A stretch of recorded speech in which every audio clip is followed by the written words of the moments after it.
The scrolls are still. Among the wisdom of ages, you may finally rest. Welcome to Quiet Lives. Before we drift into tonight's journey, if you find sanctuary here, please consider subscribing to join our community of rest.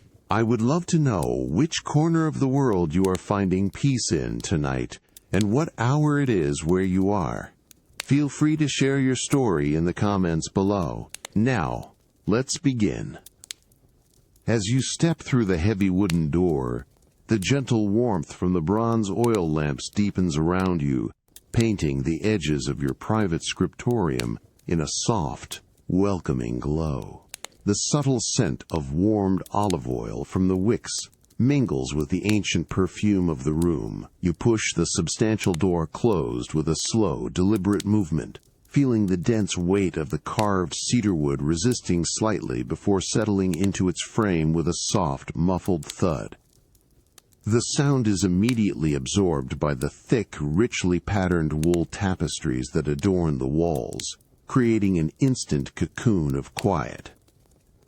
The air within is perfectly still, carrying the faint, comforting scent of aged papyrus, polished cedar wood, and a hint of something faintly metallic from the bronze fittings.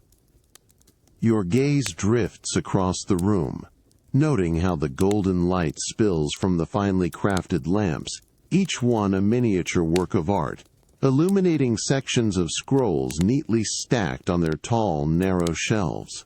Each tiny flicker of a wick casts a subtle, dancing shadow that barely stirs the profound stillness.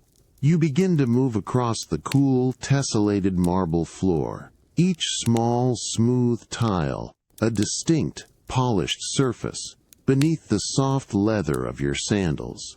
Your steps are almost silent, a mere whisper against the stone. The large writing desk, crafted from dark exotic wood, awaits your presence in the precise center of the room, its broad, flat surface gleaming softly in the lamplight.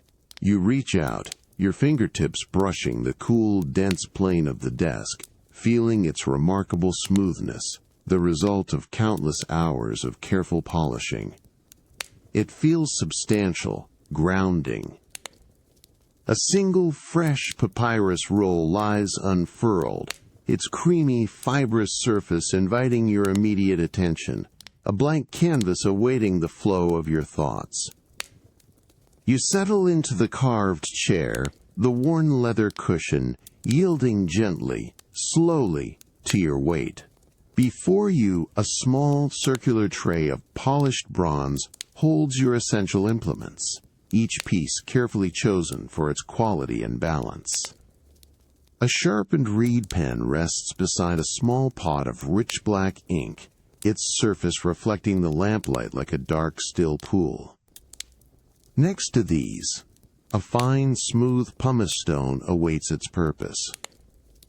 Your fingers reach for the reed pen, tracing the cool, smooth shaft, feeling the slight, almost imperceptible texture of the carefully cut tip, perfectly poised for its task. You then carefully align the fresh papyrus with the precise edge of the desk, preparing your workspace with a quiet, practiced ritual that has been honed over many, many nights. A soft, almost imperceptible rustle of fabric draws your attention to the periphery of your vision, a fleeting movement at the edge of the room. An attendant, cloaked in muted linen, glides silently into your private chamber, their practiced movements barely a disturbance. They place a small glazed ceramic cup beside your ink pot, the delicate clink of pottery against bronze, almost swallowed by the silence. A faint, refreshing aroma of crushed mint leaves and sweet honey rises from the cool liquid within the cup, a thoughtful provision for the long night ahead. The attendant offers a slight, deferential bow, a brief, respectful gesture that requires no acknowledgement, and then retreats just as quietly, their presence fading, leaving you once more to the profound solitude of your scriptorium.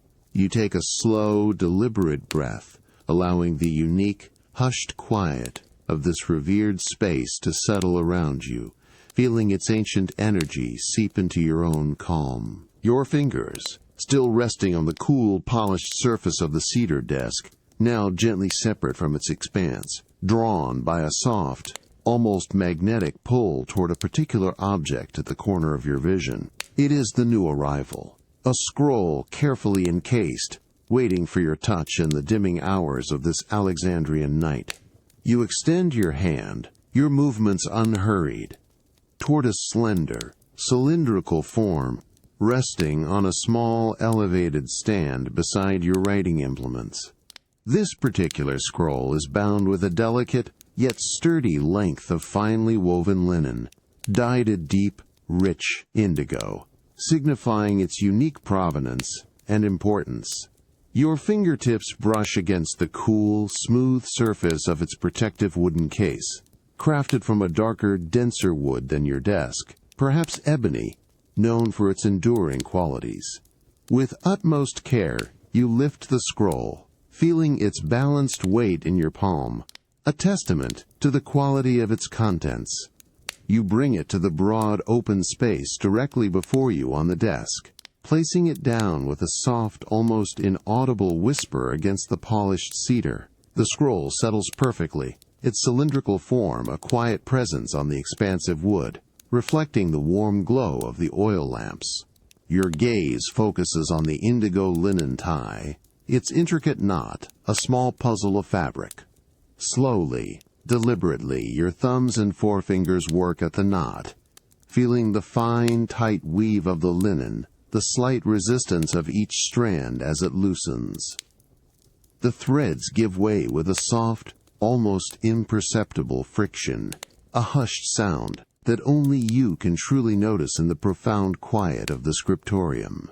The ties fall open, unfurling like tiny banners, revealing the outer edge of the papyrus itself. You carefully remove the loosened linen ties, setting them aside on the bronze tray with a faint, delicate tap.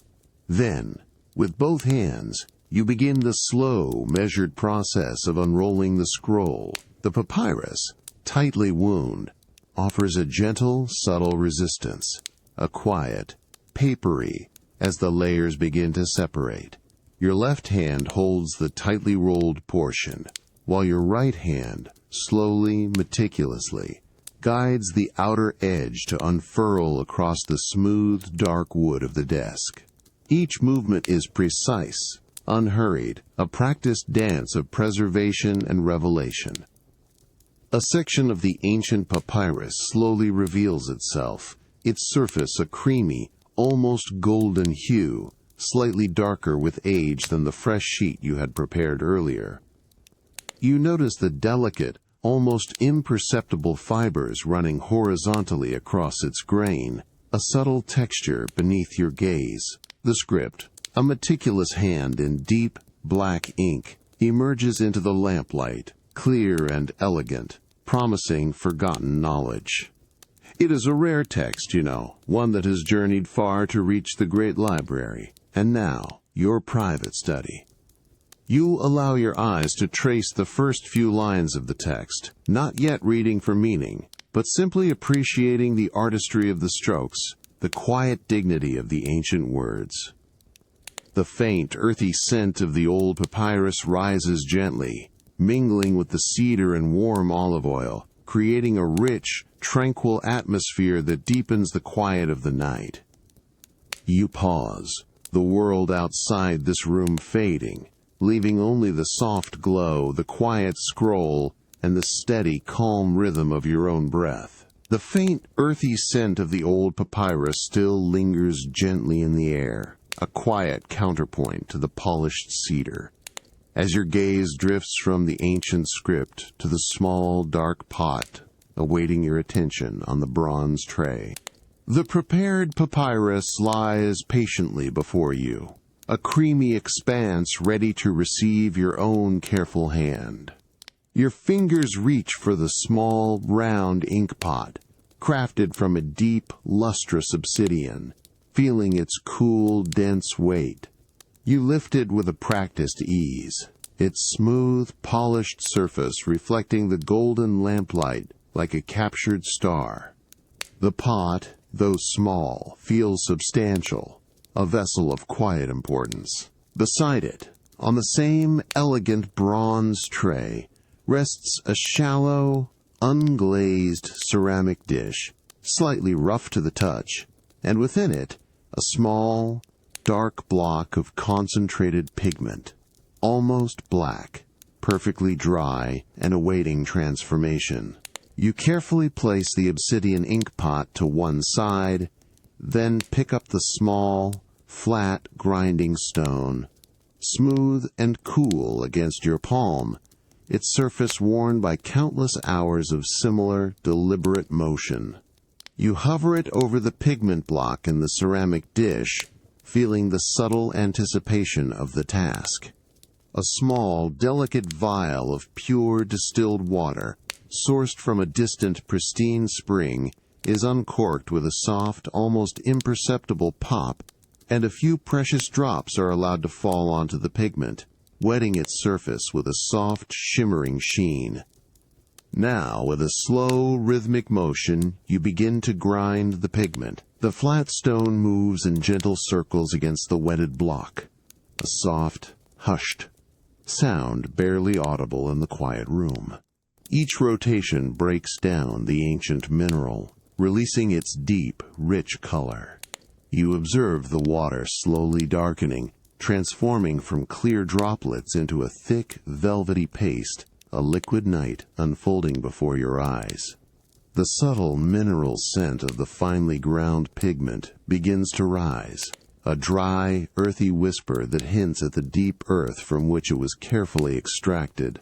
You continue this steady, meditative grinding, adding another drop of water, then another, until the consistency is perfect, neither too thick to flow, nor too thin to hold its deep, commanding hue. The mixture develops a slight, almost imperceptible sheen, a testament to the purity of the pigment and the careful balance of water.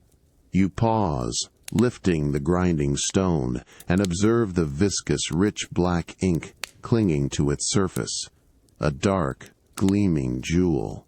It is an ink of the finest quality, ground from pigments that have been treasured for centuries, capable of enduring for 1,000 years more upon the papyrus. With a small ivory spatula, you gently scrape the newly prepared ink from the grinding stone, transferring it with smooth, deliberate motions into the awaiting obsidian ink pot. The dark liquid settles into the pot, its surface perfectly still, reflecting the soft, warm lamplight in a deep, inky mirror.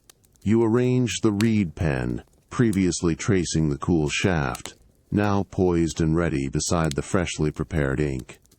The room feels even quieter now, filled with a sense of readiness, a calm anticipation for the work that is about to begin. The subtle sheen of the dark ink, waiting patiently in the obsidian pot, seems to absorb the very essence of the tranquil night. The rich, velvety black ink now rests, still and deep, within the obsidian pot, its surface reflecting the soft lamplight like a tiny, liquid night. Your gaze, having lingered on its perfect sheen, now shifts, gently, to the awaiting reed pen, poised on the bronze tray beside it.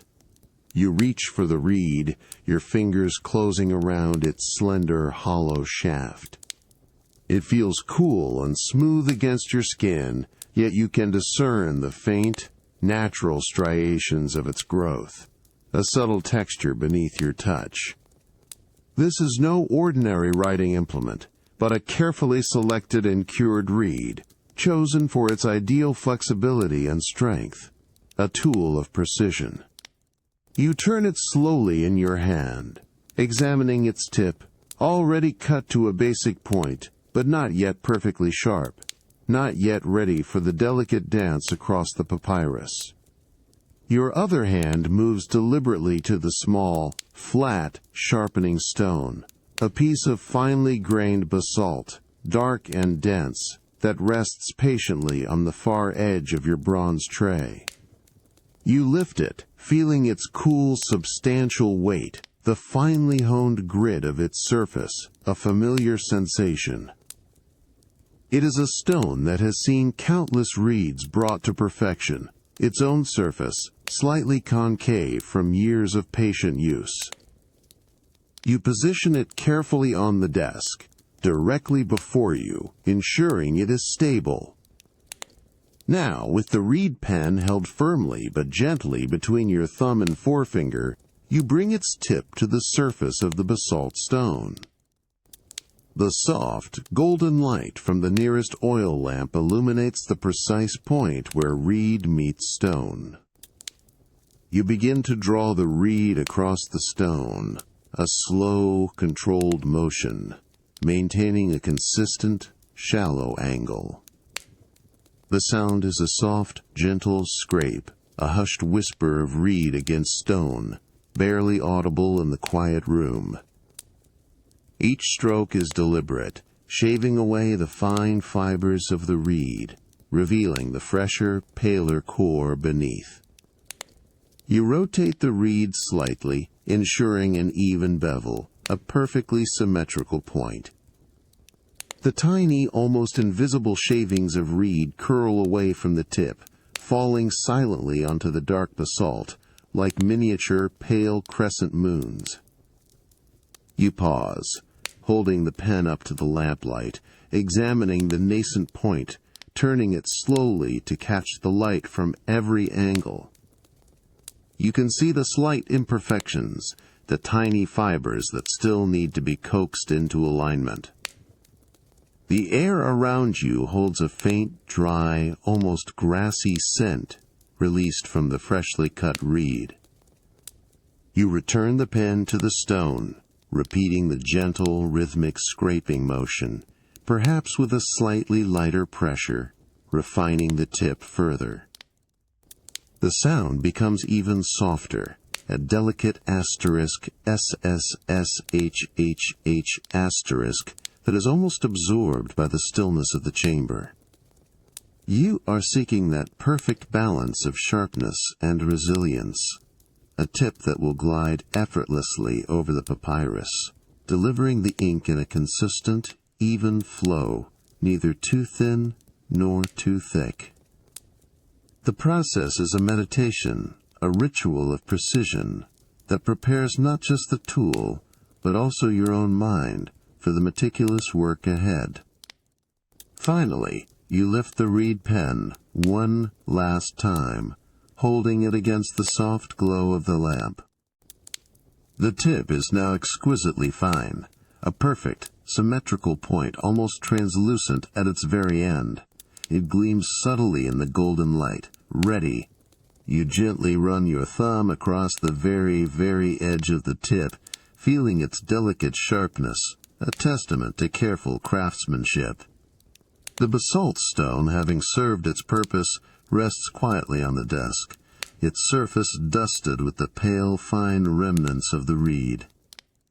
You place the now perfectly sharpened reed pen carefully on the bronze tray, directly beside the deep, still pool of black ink in the obsidian pot. The air, faintly scented with cut reed and mineral earth, settles around you.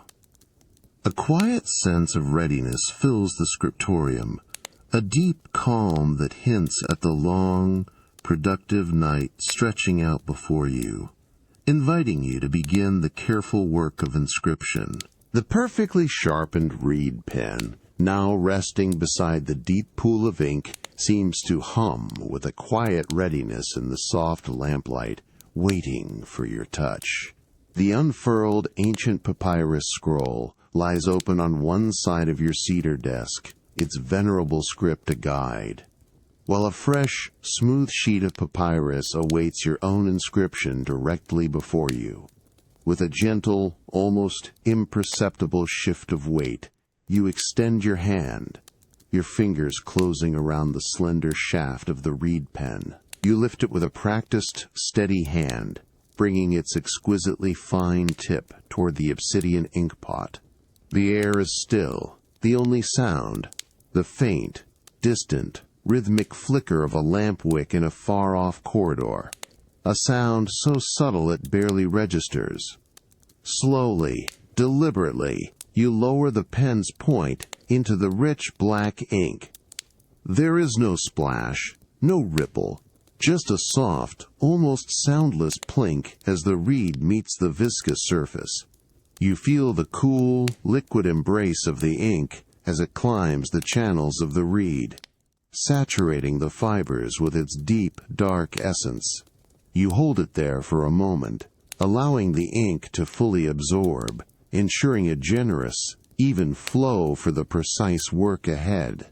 You lift the now ink-laden pen, a tiny, gleaming bead of black clinging to its very tip.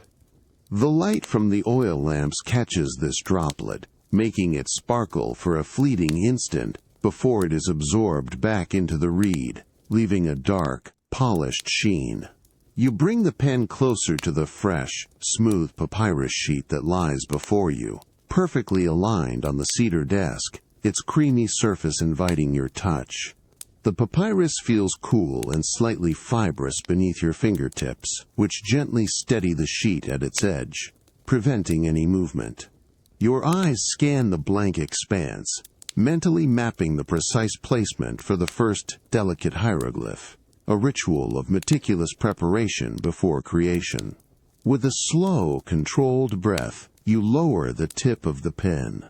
It touches the papyrus with a whisper, a soft, almost silken, swoosh as the ink begins to flow. The sound is delicate, a quiet affirmation of the connection between the ancient reed and the prepared surface.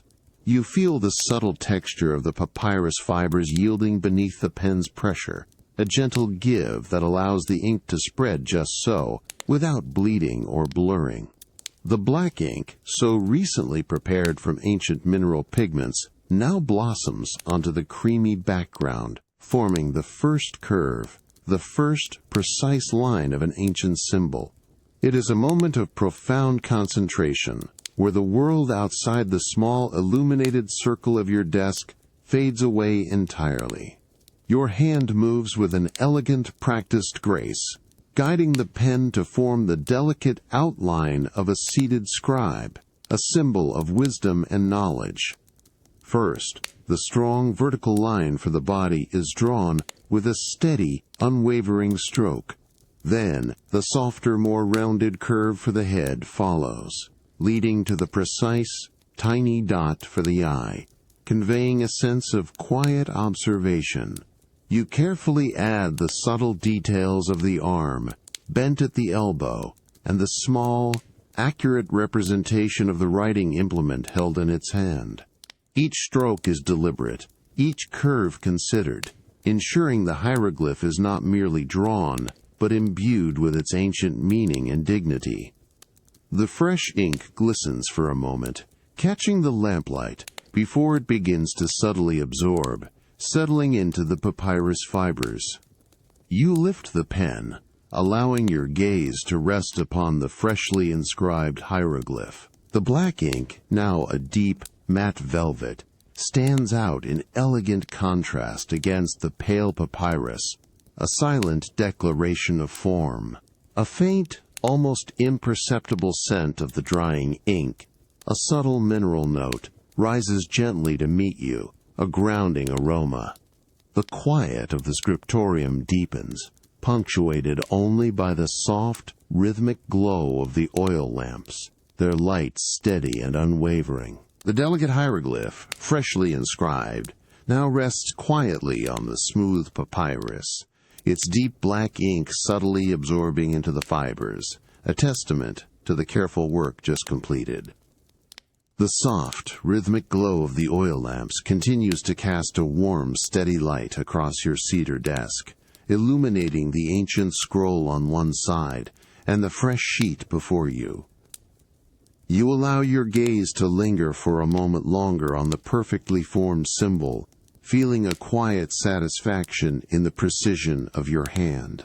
The air in the scriptorium, still carrying the faint, grounding scent of aged papyrus and mineral ink, invites a moment of respite.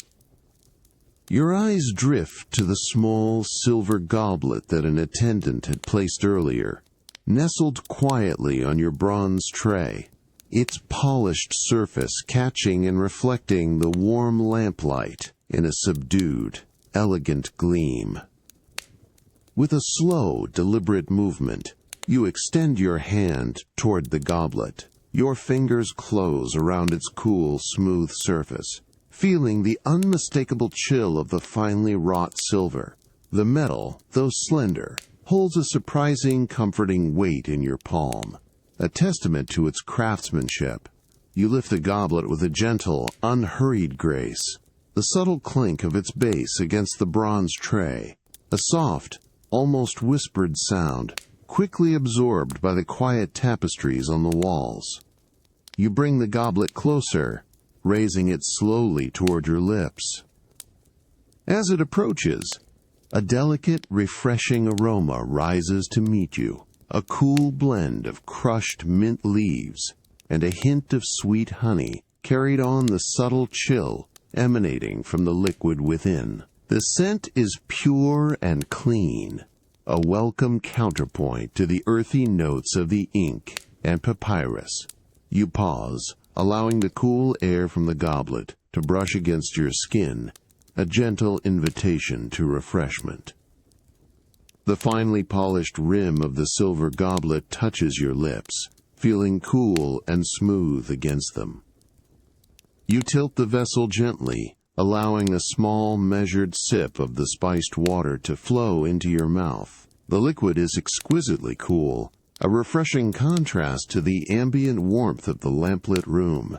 You taste the crisp clarity of the water, subtly infused with the invigorating essence of mint, followed by a delicate, lingering sweetness of honey that coats your tongue with a light, pleasant film. The coolness spreads slowly through your mouth, offering a quiet, internal refreshment. You hold the cool liquid on your tongue for a moment, savoring the subtle interplay of flavors before swallowing slowly, a soft, almost imperceptible sound in the profound quiet. The coolness traces a path down your throat, a soothing sensation that eases any lingering tension. The entire process is a deliberate pause, a small, luxurious ritual in the midst of your scholarly work, allowing your senses to reset and refresh. You take another small, measured sip, appreciating the perfect balance of temperature and taste, the quiet luxury of this simple, yet refined, drink. With the same unhurried grace, you lower the silver goblet, placing it back onto the bronze tray. The soft, gentle etude of the metal against the tray is barely a sound, a quiet punctuation mark in the stillness. A tiny bead of condensation, almost invisible, clings to the outer surface of the goblet, a fleeting shimmer in the lamplight before slowly dissipating.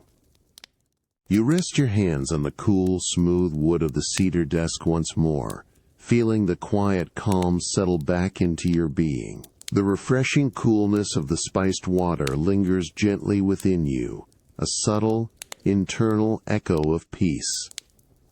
The soft, steady glow of the oil lamps continues to illuminate the ancient texts and the blank papyrus, inviting your return.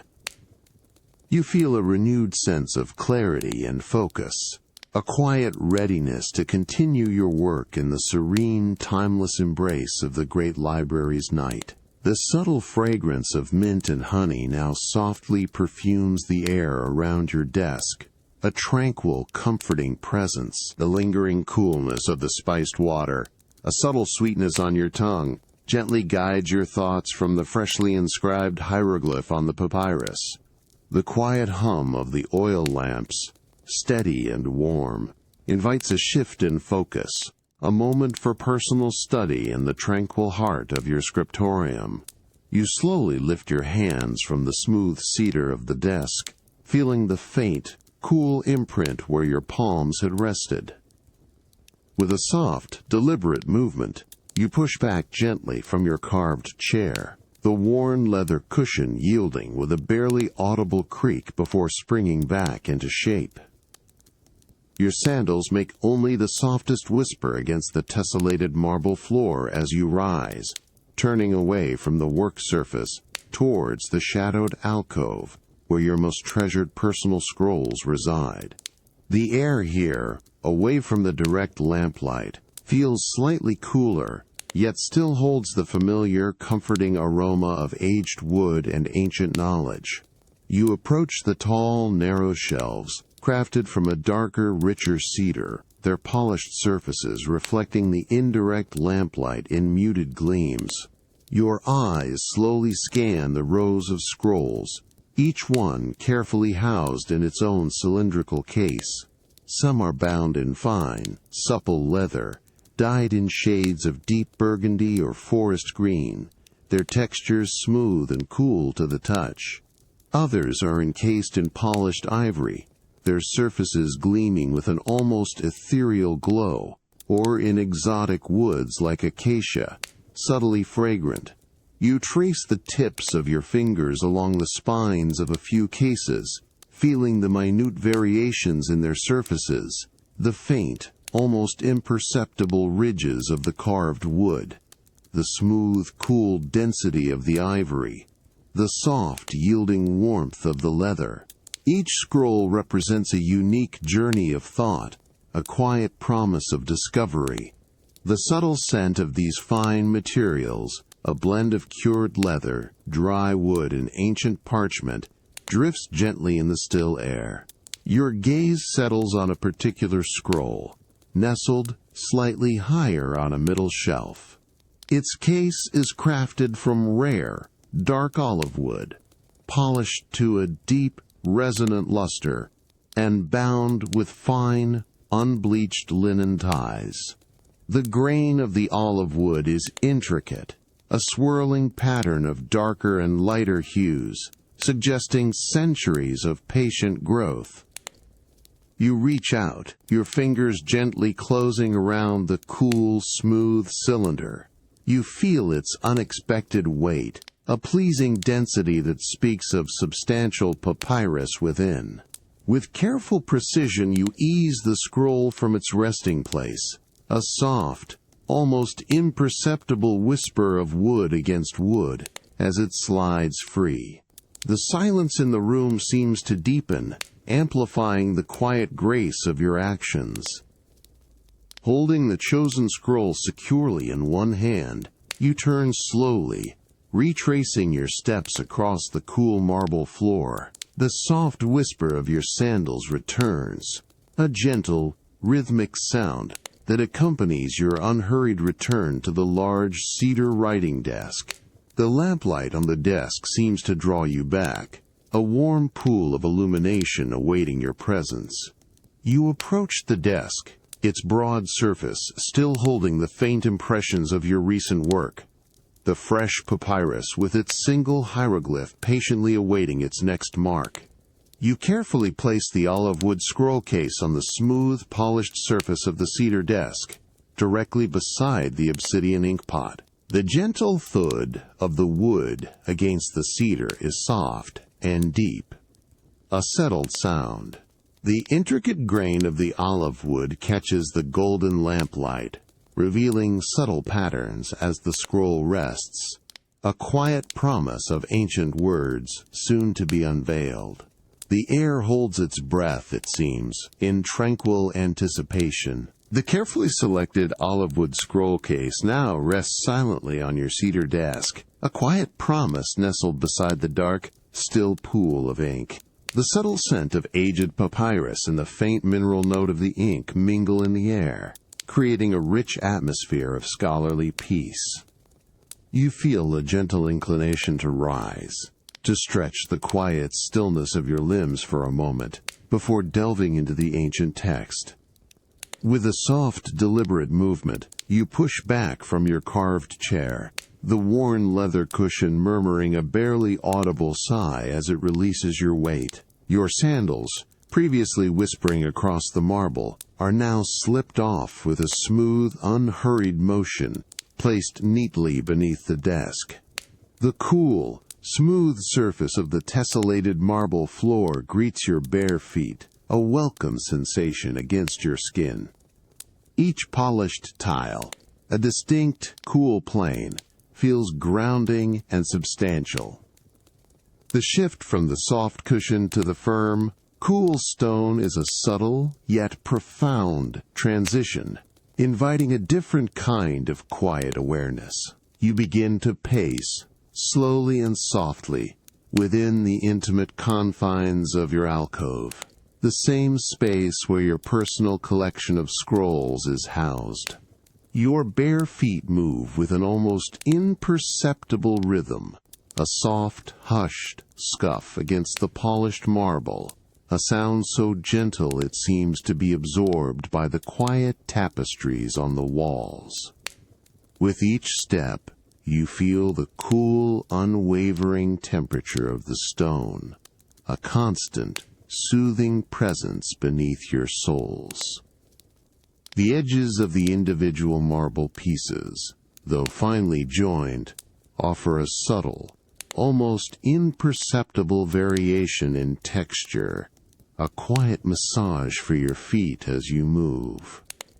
The lamplight, diffused and soft, casts long, gentle shadows that stretch and contract with your unhurried steps. Your gaze drifts from the luminous pool of light on your desk, across the dark, polished cedar shelves, to the richly patterned wool tapestries that absorb all sound.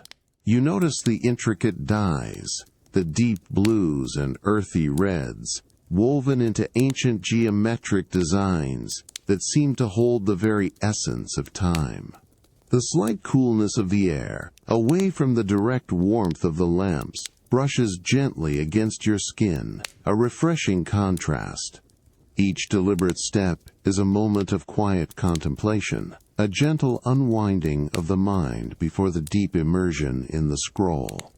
The subtle aroma of dry wool from the tapestries, mingled with the faint, sweet scent of the spiced water you sipped earlier, creates a layered, tranquil perfume in the air. You continue this slow, measured pacing, allowing your thoughts to drift, unburdened. The coolness of the marble beneath your feet is a steady anchor, a constant, reassuring contact with the earth. You feel the subtle flex of your muscles, the quiet opening of your posture, a silent preparation for the hours of stillness that await you. The faint, distant, rhythmic flicker of a lamp wick, perhaps from a far-off corridor of the vast library, is the only sound that occasionally punctuates the profound quiet, a gentle reminder of the world beyond your private chamber, yet it does not intrude. The air is still, carrying the essence of ancient wisdom and quiet industry. You pause your gentle pacing, allowing your feet to rest fully on a particularly cool, smooth section of marble. The deep quiet of your scriptorium settles around you once more, a comforting, familiar embrace. The soft glow of the oil lamps casts a warm, inviting light over your desk, where the olive wood scroll rests patiently, awaiting your return. You feel a deep, quiet sense of peace, a tranquil readiness for the journey into the ancient words. The subtle coolness of the marble beneath your bare feet, a steady, grounding sensation, invites you to simply be in this serene moment. The cool, smooth marble beneath your bare feet, a grounding sensation after your gentle pacing, now guides you back toward the warm, inviting circle of lamplight on your cedar desk. The olive wood scroll, a quiet promise of ancient wisdom, rests patiently, awaiting its moment. You settle once more into the carved chair, the worn leather cushion softly embracing your form. Your bare feet remain resting lightly on the cool marble, a subtle connection to the earth, even as your mind prepares for deeper study.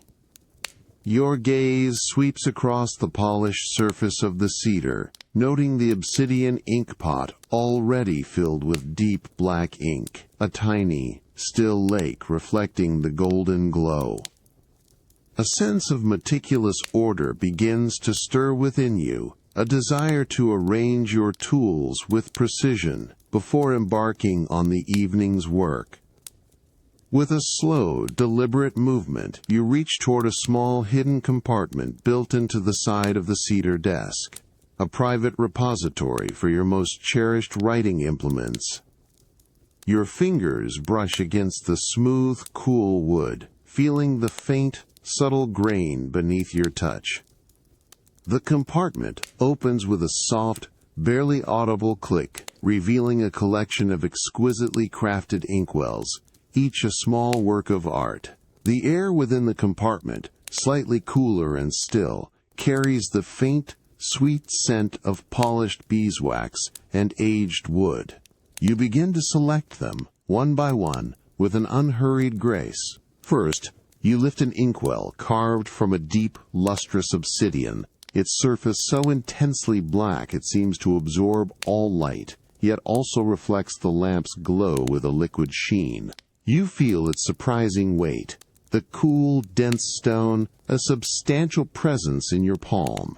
Next, your fingers close around an inkwell of vibrant lapis lazuli, its rich, ultramarine blue, streaked with delicate veins of white calcite and shimmering flecks of golden pyrite. It feels cooler, almost icy, against your skin, its smooth, polished facets catching the lamplight and sparkling faintly. You place it beside the obsidian on the bronze tray, the soft, barely audible clink of stone against metal, a gentle punctuation in the quiet. You select a third, a smaller vessel, also of obsidian but with a more rounded, organic form, its surface perfectly smooth and cool. Then, a fourth, another piece of lapis lazuli, this one a deeper, more uniform blue, almost royal in its hue, its polished curves feeling wonderfully cool and smooth beneath your fingertips. Each inkwell is placed with careful consideration, arranged in a precise, pleasing semicircle on the bronze tray, their varied forms and colors creating a quiet, elegant tableau against the warm metal. The subtle, earthy scent of the obsidian and the faint mineral sweetness of the lapis lazuli mingle in the air, creating a rich, tranquil perfume around your workspace. You pause, your hands resting gently on the cool cedar of the desk, observing the arrangement. The lamplight plays across the polished surfaces of the inkwells, highlighting the deep, velvety black of the obsidian and the vibrant speckled blues of the lapis lazuli. Each vessel, empty for now, holds the promise of future colors, future words. The silence in the scriptorium is profound, broken only by the soft, rhythmic glow of the oil lamps and the faint, almost imperceptible whisper of the air circulating within the chamber. You feel a deep sense of order, a quiet harmony settling around you as you prepare for the unfolding night.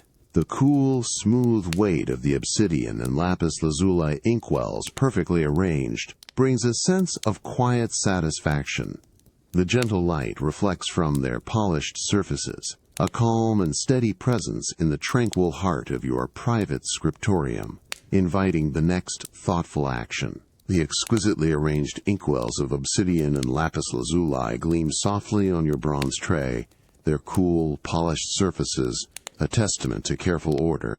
A profound quiet fills your scriptorium, yet beneath its immediate stillness, a faint, almost imperceptible sound begins to register, drawing your awareness beyond these familiar walls. You lean back slightly in your carved chair, the worn leather cushion murmuring a soft, yielding sound beneath you, a gentle release. Your gaze, having lingered on the rich, cool colors of the obsidian and lapis lazuli inkwells, now lifts, drifting with a quiet purpose. It moves past the steady, warm glow of your bronze oil lamps, past the tall cedar shelves laden with countless scrolls, toward the heavy wooden door that marks the precise boundary of your private chamber. The air, faintly scented with aged papyrus, polished cedar wood, and the subtle mineral note of ink, remains perfectly still within your room. Yet, a subtle shift in the profound atmosphere seems to suggest a vast, silent expanse stretching out just beyond these familiar, comforting walls. Through the thick, richly patterned wool tapestries that line the walls, designed to absorb all sound, and through the substantial, dense cedar of the door, you begin to perceive a distant, hushed, almost ethereal rhythm. It is the grand water clock, the majestic clepsydra, situated in the silent, immense main hall of the Great Library. Your mind's eye conjures its colossal, elegant form, a towering structure of gleaming, polished bronze, and vast, clear reservoirs of flowing water. The water, drawn from pristine underground sources, travels through a network of polished conduits. You can almost see the gentle, unwavering current of water flowing from an upper, intricately carved basin through a meticulously calibrated aperture, its flow regulated with exquisite accuracy into a lower, receiving vessel. Each drop is a silent, unwavering testament to time's steady, inexorable march, designed to measure the hours with impeccable precision, even in the deepest, most tranquil hours of the night. The very air in the main hall, you imagine, shimmers with the presence of this silent timekeeper. A soft, almost liquid drip, drip, drip reaches you now, so incredibly faint, it could almost be a phantom sound. Yet, it is undeniably there, a rhythmic, hypnotic pulse, carried by the vast, still currents of air that permeate the library's ancient structure. It is the sound of water, meticulously channeled, falling with a delicate, singular clarity into the lower chamber of the great clock, creating a subtle, echoing resonance that travels across the grand, silent spaces of the main hall, finding its way to your private sanctum. This faint, distant sound is never intrusive. Rather, it weaves itself into the quiet fabric of the night, a calming, predictable cadence, underscoring the profound stillness and solitude of your own chamber. The intervals between each sun or drip are perfectly even, a testament to the clock's flawless precision, creating a soothing, almost meditative rhythm that stretches across the grand, silent expanse of the library. You notice how the subtle shift in air pressure, almost imperceptible, seems to carry these faint sounds, bringing them to your attentive ear. You close your eyes for a moment, allowing the faint, rhythmic sound to wash over you, feeling the immense, silent presence of the library, a guardian of countless millennia of knowledge. The cool, unyielding marble beneath your bare feet remains a constant, grounding presence, anchoring you to this place. The distant, gentle turning of the water clock, though unseen, is a deep, resonant reminder that the night is long, to be filled with quiet moments for study and serene contemplation. It is a slow, unhurried progression, each drip a gentle, measured step forward in the grand, timeless dance of the hours, inviting a profound sense of calm and acceptance. The faint, rhythmic drip, drip, drip of the distant water clock continues its hushed cadence, a subtle whisper of time passing through the vast, silent halls of the Great Library. You sit enveloped in the tranquil quiet of your scriptorium, your gaze resting on the now read parchment manuscript its delicate script having yielded its ancient wisdom under the soft lamplight. With a gentle, almost reverent sigh, you lift your hands from the smooth cedar of the desk, feeling the faint, lingering coolness from the polished surface. The fragile parchment manuscript, which you had unrolled from its olive wood case, lies stretched before you, its surface a soft, creamy off-white, slightly thicker and more supple than papyrus. You notice the delicate, almost imperceptible creases where it has been rolled for centuries, a subtle map of its long history. The faint, dry, earthy scent of ancient animal skin, unique to parchment, rises softly, mingling with the familiar notes of cedar and olive oil. The soft golden light from the nearest oil lamp catches the texture of the parchment, revealing its fine grain, almost like skin. You begin the meticulous process of re-rolling the manuscript. Your hands move with a practiced, unhurried grace, one hand gently supporting the already rolled portion, the other carefully guiding the loose edge. You feel the supple, almost velvety texture of the parchment against your fingertips, a distinct softness compared to the fibrous quality of papyrus. As the sheet slowly, steadily winds back upon itself, there is a soft, almost silken rustle, a hushed whisper of ancient material folding back into its protective cylindrical form. Each turn is slow, precise, ensuring no new creases form, no undue pressure is applied to the delicate script. The subtle sound of the parchment rolling is a rhythmic, calming presence in the deep quiet of the room, a gentle companion to the distant water clock. As the manuscript gathers itself into a compact cylindrical form, you carefully reach for the fine linen tie that had previously secured it, which you had placed on the bronze tray. The tie, a length of unbleached, finely woven linen, feels cool and smooth between your fingers, its natural, earthy scent a subtle addition to the air. With utmost precision, you wrap the linen around the re-rolled parchment, feeling the slight resistance of the fabric as it tightens. You then begin to form a simple, yet secure, knot, your fingers working with a delicate dexterity. The soft swish of the linen as it crosses itself, then the tiny, almost inaudible snug as the knot tightens, confirms its secure closure. The linen feels firm and reliable, a protective embrace for the precious document within. The re-rolled parchment, now neatly secured by its linen tie, rests perfectly in your hands, a compact cylinder of ancient knowledge. You hold it for a moment, feeling its familiar balanced weight. Your gaze drifts to the dark olive wood case, waiting patiently on the cedar desk. The intricate grain of the olive wood seems to welcome its return, its polished surface reflecting the lamplight with a deep, quiet gleam. With a final, gentle movement, you carefully slide the re-rolled parchment back into its protective case, the soft, barely audible thump of the parchment settling into the wood a sound of completion and safekeeping.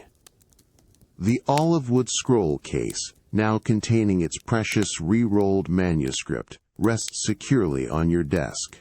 The air in the scriptorium, subtly perfumed with parchment cedar and the faintest hint of mint, settles around you. The gentle, distant drip of the water clock continues its steady rhythm, a soothing reminder of the slow, unfolding night.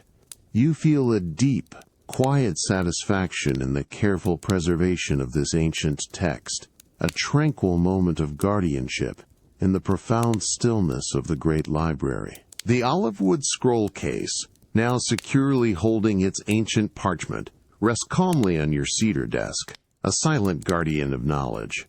The faint, rhythmic, drip, drip, drip of the distant water clock continues its hushed cadence, a subtle, almost hypnotic backdrop to the profound quiet of your private scriptorium.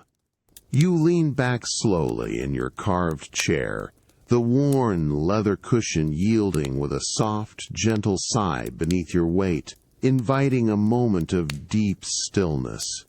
Your bare feet remain on the cool, smooth marble, a grounding presence against the stone. Your gaze drifts, no longer focused on the immediate tasks, but softening, allowing your awareness to expand and settle into the very atmosphere of the room. A subtle shift occurs in the air around you, a layering of familiar, comforting scents that had previously been unnoticed in your focused work. You take a slow, deliberate breath, drawing the air deeply into your lungs, and as you exhale, you consciously invite the quiet fragrances of your chamber to reveal themselves. The predominant note is a deep, warm, dry scent of cedarwood emanating from the tall, polished shelves that line your alcove and from the substantial desk before you.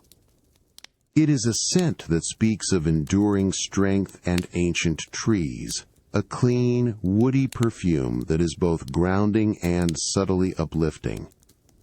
You can almost feel the smooth, polished surface of the cedar against your mind's touch, the rich grain visible even with your eyes half closed. Layered beneath the cedar, you begin to discern a softer, sweeter aroma, the delicate, honeyed whisper of beeswax. This scent originates from the countless ancient scroll cases, meticulously crafted and preserved, that fill the shelves around you. Each case, whether fashioned from polished ivory, rich ebony, or fine cured leather, has been treated with a thin, protective layer of pure beeswax, not only to preserve the precious scrolls within, but also to nourish the wood and enhance its natural luster. The beeswax lends a subtle, almost creamy sweetness to the air, a gentle counterpoint to the dry, earthy cedar, creating a complex, tranquil perfume that has steeped into the very fabric of your scriptorium over centuries. You close your eyes fully now, allowing your other senses to deepen in response to the quiet symphony of aromas. The blend of cedarwood and beeswax feels like a warm, protective embrace, a soft cocoon of scent that encloses you in this timeless space. You notice the subtle variations in the fragrance, how the cedar is more pronounced near the desk and shelves, while the beeswax seems to hover more generally in the ambient air, a diffused sweetness.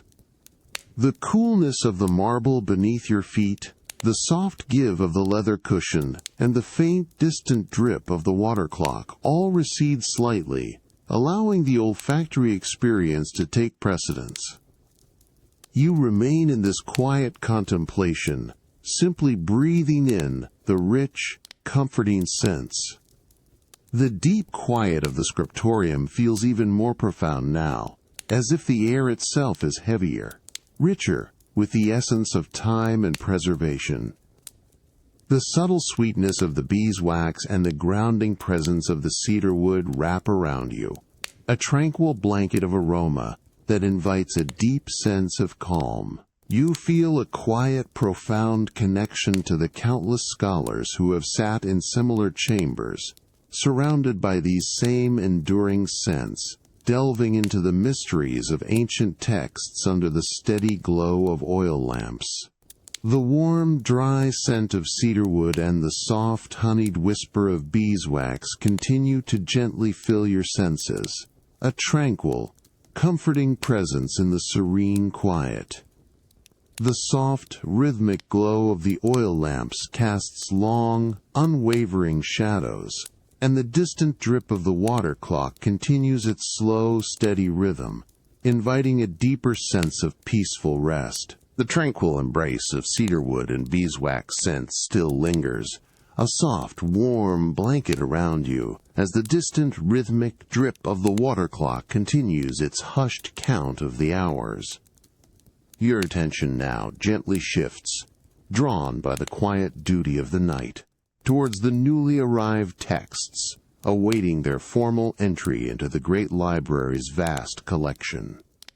You lean forward slightly in your carved chair, your bare feet still cool on the tessellated marble, and reach for a small bound bundle resting neatly on a lower shelf of your cedar desk, just beyond the bronze tray. This bundle, carefully wrapped in fresh, unbleached linen, holds the newly acquired papyrus scrolls, distinct in their youth from the ancient parchment you recently re-rolled.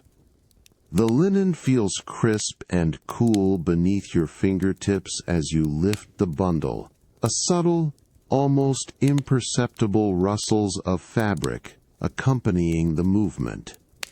You place it gently on the expansive cedar surface of your desk, the soft, cushioned thoughts absorbed by the dense, polished wood.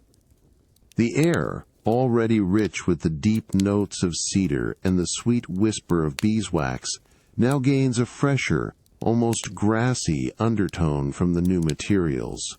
With unhurried precision, you untie the simple knot of the linen binding, feeling the smooth, taut threads yield beneath your touch. The linen unfurls slowly, revealing 3 slender scrolls, each encased in its own protective wooden cylinder, not yet marked with the library's official seals. The wood of these cases is lighter than the dark olive wood of your personal scroll, a pale sycamore, smooth and subtly textured. A faint, fresh, almost sweet scent of new papyrus, distinct from the deep, earthy aroma of aged parchment, rises gently from the unbundled texts, mingling with the existing fragrances in the still air. The soft, golden lamplight catches the pale grain of the sycamore, revealing its subtle patterns.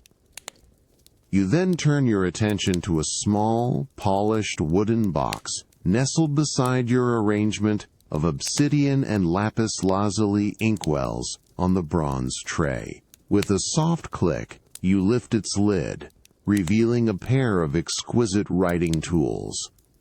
You select a small, rectangular wax tablet, framed in polished cypress wood, its surface a uniform, deep red beeswax, perfectly smooth and inviting.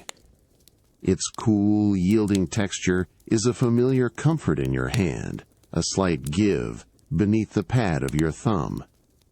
Beside it, you pick up a finely crafted bronze stylus, its pointed end gleaming softly in the lamplight. Its other end, a small, flat, spatulated tool for smoothing the wax. The bronze feels cool and solid, a precise instrument of record-keeping.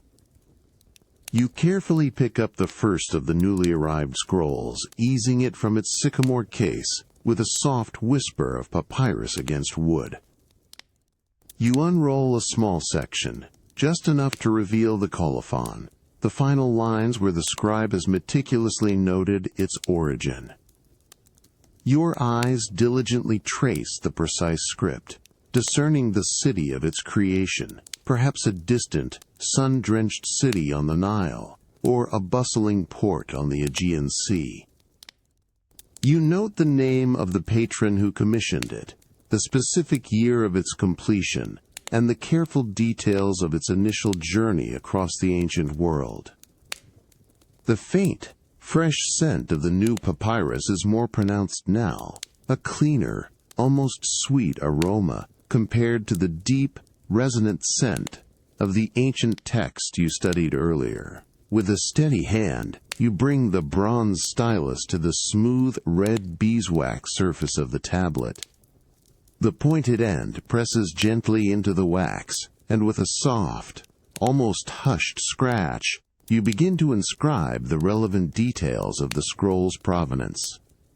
Each stroke of the stylus creates a fine, dark line against the red wax, a delicate indentation that captures the information with quiet precision. The faint rhythmic scratch of the bronze stylus against the red beeswax has now ceased, leaving the details of the newly acquired scroll meticulously inscribed on the tablet. The profound quiet of your scriptorium settles once more, deeper now. As your focused work concludes for this moment, you gently lift the bronze stylus from the wax tablet, a soft, almost imperceptible click as it separates from the yielding surface. The stylus feels cool and light in your fingers, its finely pointed tip still bearing a tiny, almost invisible trace of red wax. With unhurried precision, you place it back into its polished wooden box on the bronze tray, the soft stewage of the bronze against the wood. A small, contained sound quickly absorbed by the stillness. Then, you carefully close the lid of the box, a soft, reassuring snick that seals away the tools of your meticulous craft. The wax tablet, bearing its fresh inscription, is placed neatly beside the sycamore-cased scrolls, awaiting its next purpose. The air, rich with the blended scents of cedar, beeswax, and fresh papyrus, seems to hold its breath. Your gaze, having been fixed on the intricate details of the wax tablet and the new scrolls, now slowly begins to lift, drifting upwards and outwards. It moves past the warm, inviting circle of lamplight on your cedar desk, beyond the precisely arranged obsidian and lapis lazuli inkwells, and extends toward the towering shelves that line the walls of your private scriptorium. These shelves, crafted from dark, polished cedar, rise majestically from the tessellated marble floor, disappearing almost into the shadowed upper reaches of the chamber, where the lamplight softens into a gentle, ambient glow. Each shelf is a repository, a silent guardian of countless scrolls, each one holding a universe of ancient thought. Your eyes begin a slow, unhurried journey along these endless rows of forgotten knowledge. You observe the myriad forms and materials of the scroll cases. Some are slender cylinders of pale, aged ivory, their polished surfaces gleaming with a soft, milky luster in the diffused light. Others are crafted from deep, rich ebony, so dark they seem to absorb the light, their smooth, cool surfaces hinting at exotic origins. Many are encased in fine, cured leather, dyed in muted tones of sepia, forest green, or deep burgundy, their textures subtly varied, some smooth and supple, others with a faint, almost imperceptible grain. You can almost feel the imagined coolness of the ivory, the dense smoothness of the ebony, the soft give of the leather beneath your fingertips. As your gaze drifts, you notice the subtle variations in their bindings. Some scrolls are secured with delicate ribbons of woven silk, their colors faded to gentle pastels, while others are tied with sturdy lengths of fine linen, their knots meticulously preserved. The labels, small slips of papyrus or parchment, are affixed to the end of each case, their ancient script a silent testament to the contents within. You observe the tiny specks of dust, almost invisible, that dance in the gentle currents of air stirred by the distant water clock, catching the soft lamplight for a fleeting moment before settling back onto the polished surfaces, adding to the timeless patina of the room. The sheer volume of accumulated wisdom is immense, a silent, comforting presence that surrounds you.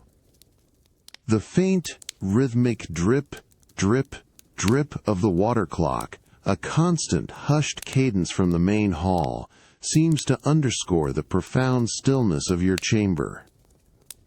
It is a subtle reminder of the steady flow of time, measured against the enduring stillness of these ancient texts. The air, rich with the deep grounding scent of cedarwood and the delicate, honeyed whisper of beeswax, feels dense with history and quiet contemplation.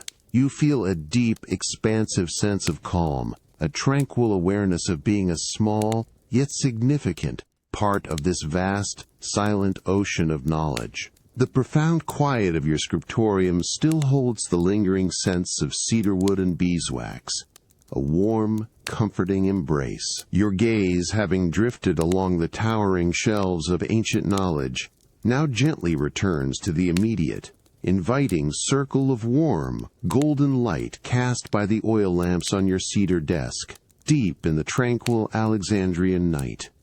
A subtle, almost imperceptible flicker catches your eye, a tiny, restless dance within the flame of the bronze lamp nearest to your writing hand.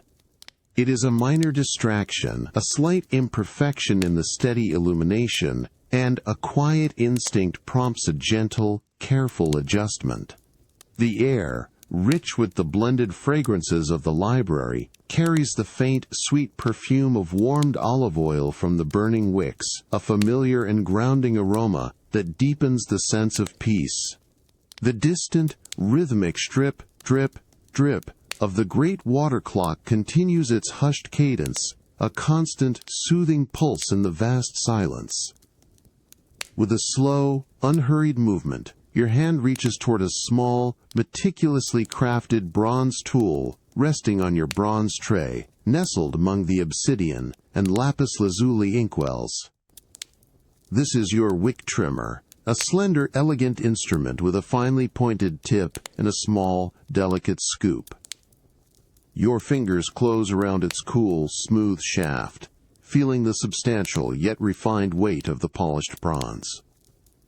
The metal feels perfectly balanced, a testament to its expert craftsmanship, and its cool surface is a pleasant contrast to the ambient warmth of the lamplit room. You bring the trimmer closer to the lamp, the soft golden light reflecting from its polished surface in a subdued, elegant gleam.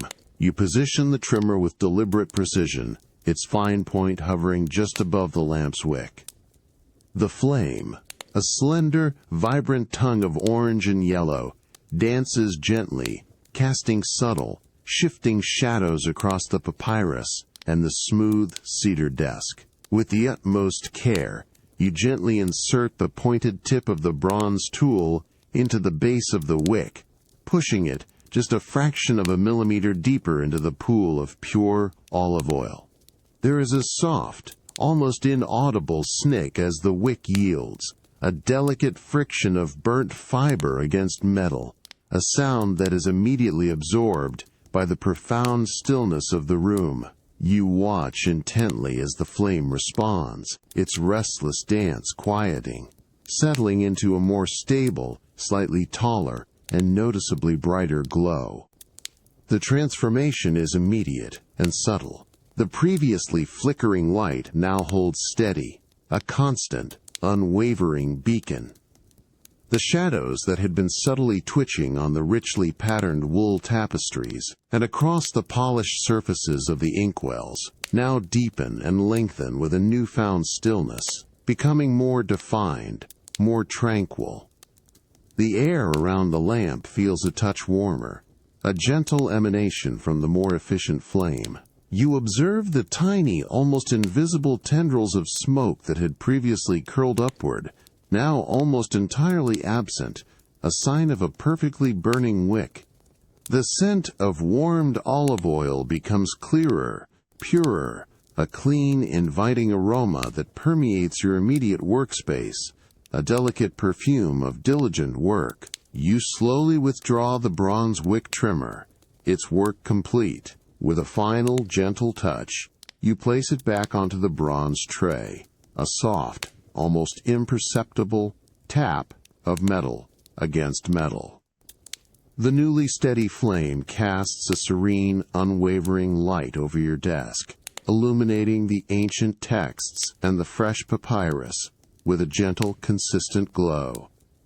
The long, tranquil shadows on the walls and tapestries seem to deepen, settling into a peaceful, motionless embrace, a quiet testament to the calm order you have restored. The steady, golden light from the perfectly adjusted lamp now bathes your scriptorium in an even, tranquil glow. The steady, golden light from the perfectly adjusted oil lamp now bathes your scriptorium in an even, tranquil glow, casting long, serene shadows that rest motionless upon the ancient walls. The profound quiet of the night deepens around you, punctuated only by the distant rhythmic drip, drip, drip of the great water clock, a hushed cadence that measures the slow unfolding of the hours. You sit in your carved chair, feeling the gentle support of the worn leather cushion, your bare feet still resting coolly on the tessellated marble floor. The air, rich with the blended scents of cedar wood and beeswax, feels still and settled, a comforting embrace. Yet, after a moment, a subtle shift registers in your awareness. A faint, almost imperceptible coolness brushes against your cheek, a delicate whisper of movement that stirs the otherwise motionless atmosphere. It is not enough to disturb the steady flames of your lamps, but it is a distinct, soft presence, a subtle current within the deep quiet of your chamber, hinting at a connection to the world beyond. Your gaze, unhurried and soft, slowly begins to lift from the polished cedar of your desk. It drifts upwards, past the towering shelves of scrolls, past the richly patterned wool tapestries that absorb all sound, drawn by an unspoken instinct, toward the upper reaches of the chamber. There, high above, where the lamplight thins into a gentle ambient glow, you discern the subtle outline of a high, narrow window, set deep within the thick stone wall. It is almost imperceptibly ajar, a slender aperture that allows the cool, fresh air of the Alexandrian night to gently filter into the hallowed space. The faint, subtle sheen of moonlight, a delicate silver against the dark sky, is just visible through its opening, a sliver of the outside world. As your eyes focus on this distant opening, you begin to truly perceive the soft, incoming breeze. It is not a gust, but a delicate current, a gentle, continuous breath of cool air that descends slowly into the room. You feel its subtle touch now more distinctly against your exposed skin, a refreshing contrast to the ambient warmth of the lamplit room. The air, as it moves, carries with it the faintest, sweetest aroma of the night outside. Perhaps the distant scent of blooming jasmine from the palace gardens, or a hint of the fresh, salty air from the nearby Mediterranean Sea, a fleeting whisper of the world beyond these scholarly walls, blending harmoniously with the deep, enduring sense of your scriptorium. And then, you hear it. A sound so incredibly delicate, so hushed, it could easily be mistaken for the rustle of your own garments, or a trick of the profound silence. It is the almost imperceptible whoosh of Papyrus. The soft breeze, having entered through the high window, now gently caresses the myriad scrolls housed on the cedar shelves, particularly those with slightly looser bindings or older, more supple sheets. A barely audible whisper rises from the rows of ancient texts, a collective, gentle sigh as the dry, fibrous papyrus responds to the subtle movement of the air. It is not a disturbance, but rather a quiet, living breath within the vast repository of knowledge, a soft, rhythmic caress that causes the parchment to murmur its ancient secrets.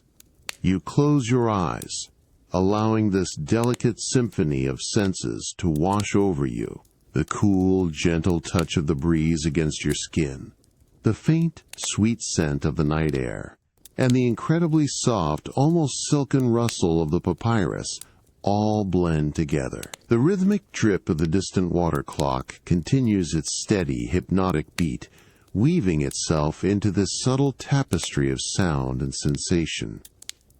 The shadows, previously still, now seem to deepen and soften even further, embracing the quiet movement of the air. The almost imperceptible rustle of the papyrus, a gentle, hushed whisper from the towering shelves, continues its soft, rhythmic dance in response to the subtle breeze that still filters through the high window. The cool air, carrying its faint, sweet scent, wraps around you in the deep quiet of your scriptorium. Yet a subtle curiosity now stirs within you, an invitation to step beyond your private chamber and into the larger, silent expanse of the Great Library. You rise slowly from your carved chair, the worn leather cushion softly yielding, then gently returning to its form beneath you. Your bare feet, which have been resting coolly on the tessellated marble, now shift slightly as you reach for your soft leather sandals, placed neatly beneath the desk. With unhurried grace, you slip them on, feeling the familiar, supple leather against your skin, a subtle preparation for movement. The soft thump of the leather settling against the marble is barely audible, a quiet punctuation mark in the profound stillness. The oil lamps on your desk continue their steady, golden glow, casting long, unwavering shadows that now seem to beckon you forward. With a deep, cleansing breath, you turn toward the heavy cedar door of your scriptorium, the one you closed so deliberately earlier in the night. Your hand reaches for the cool, polished bronze handle, feeling its smooth, solid weight beneath your palm. With a slow, precise motion, you depress the handle, then gently pull the door inward. There is a soft, deep load as the heavy wood moves, a sound immediately absorbed by the dense tapestries within your room.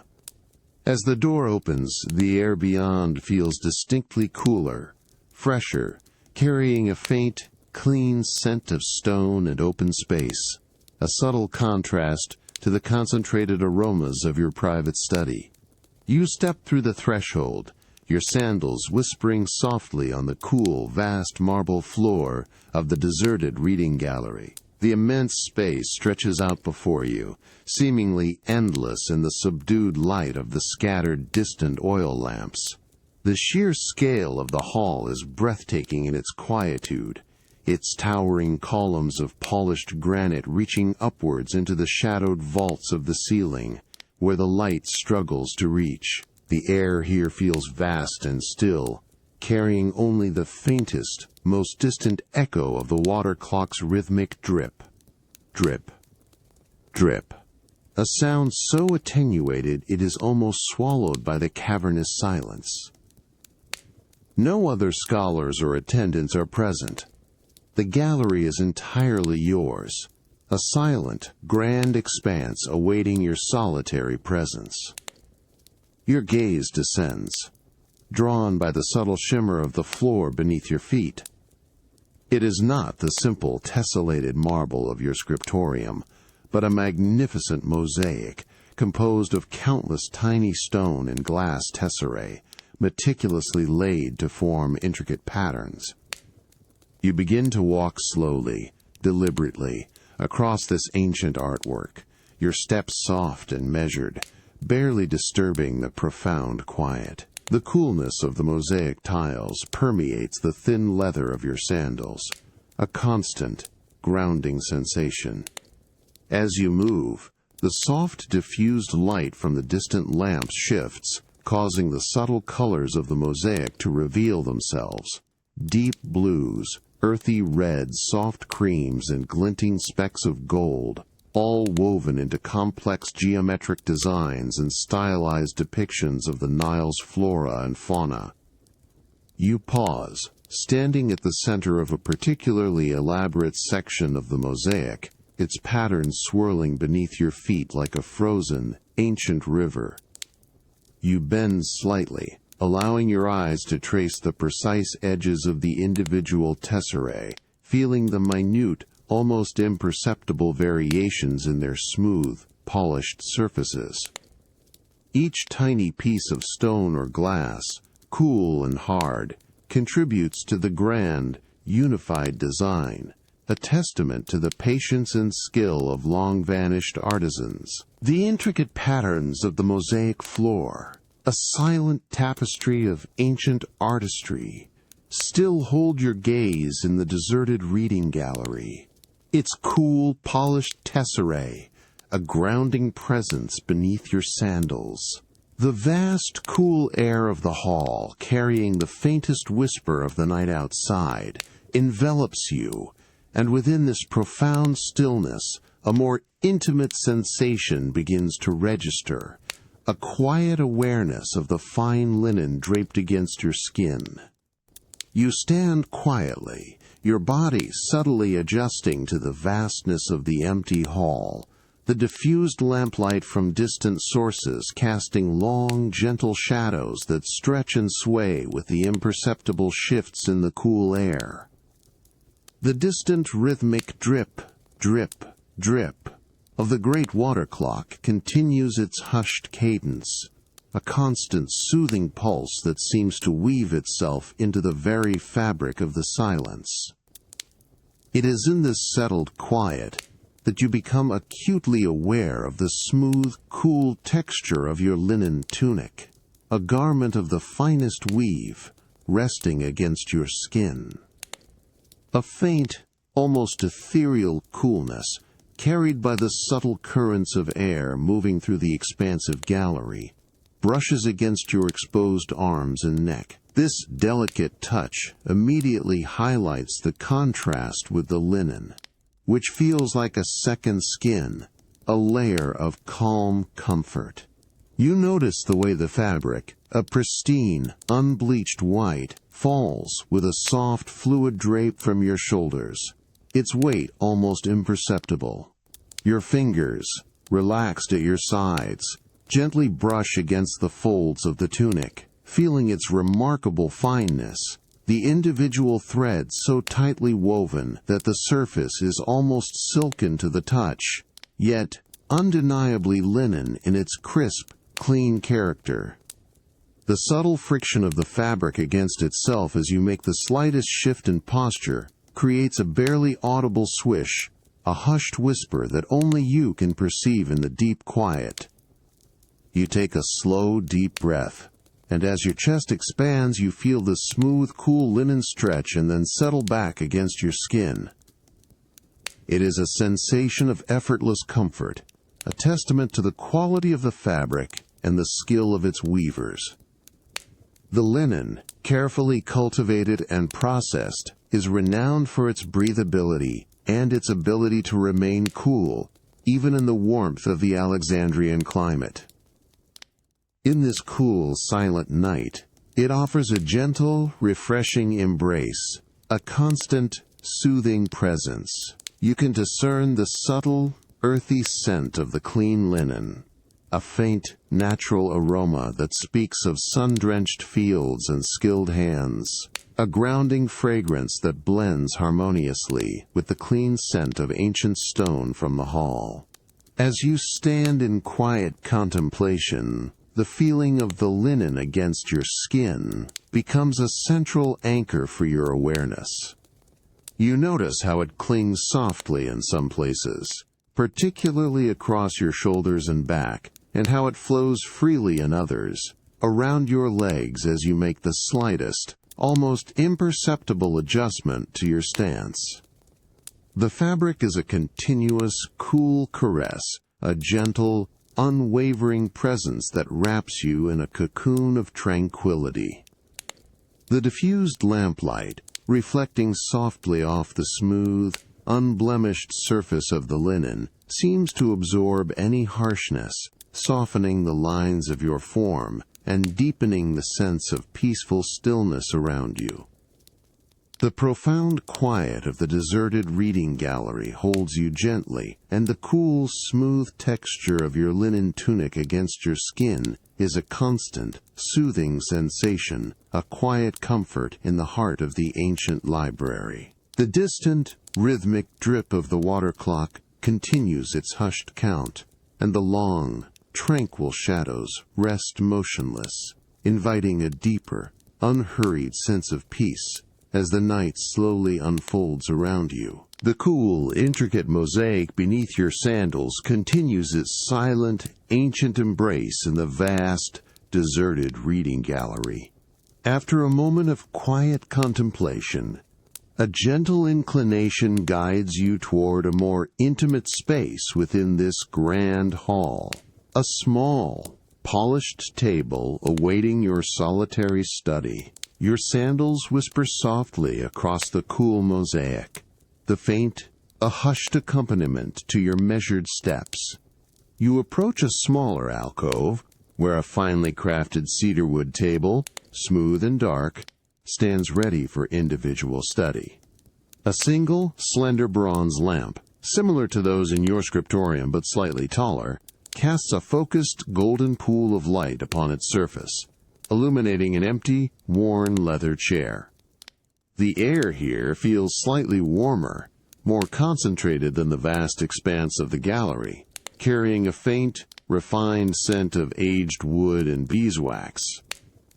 You settle into the leather chair, its cushion yielding with a soft, familiar sigh.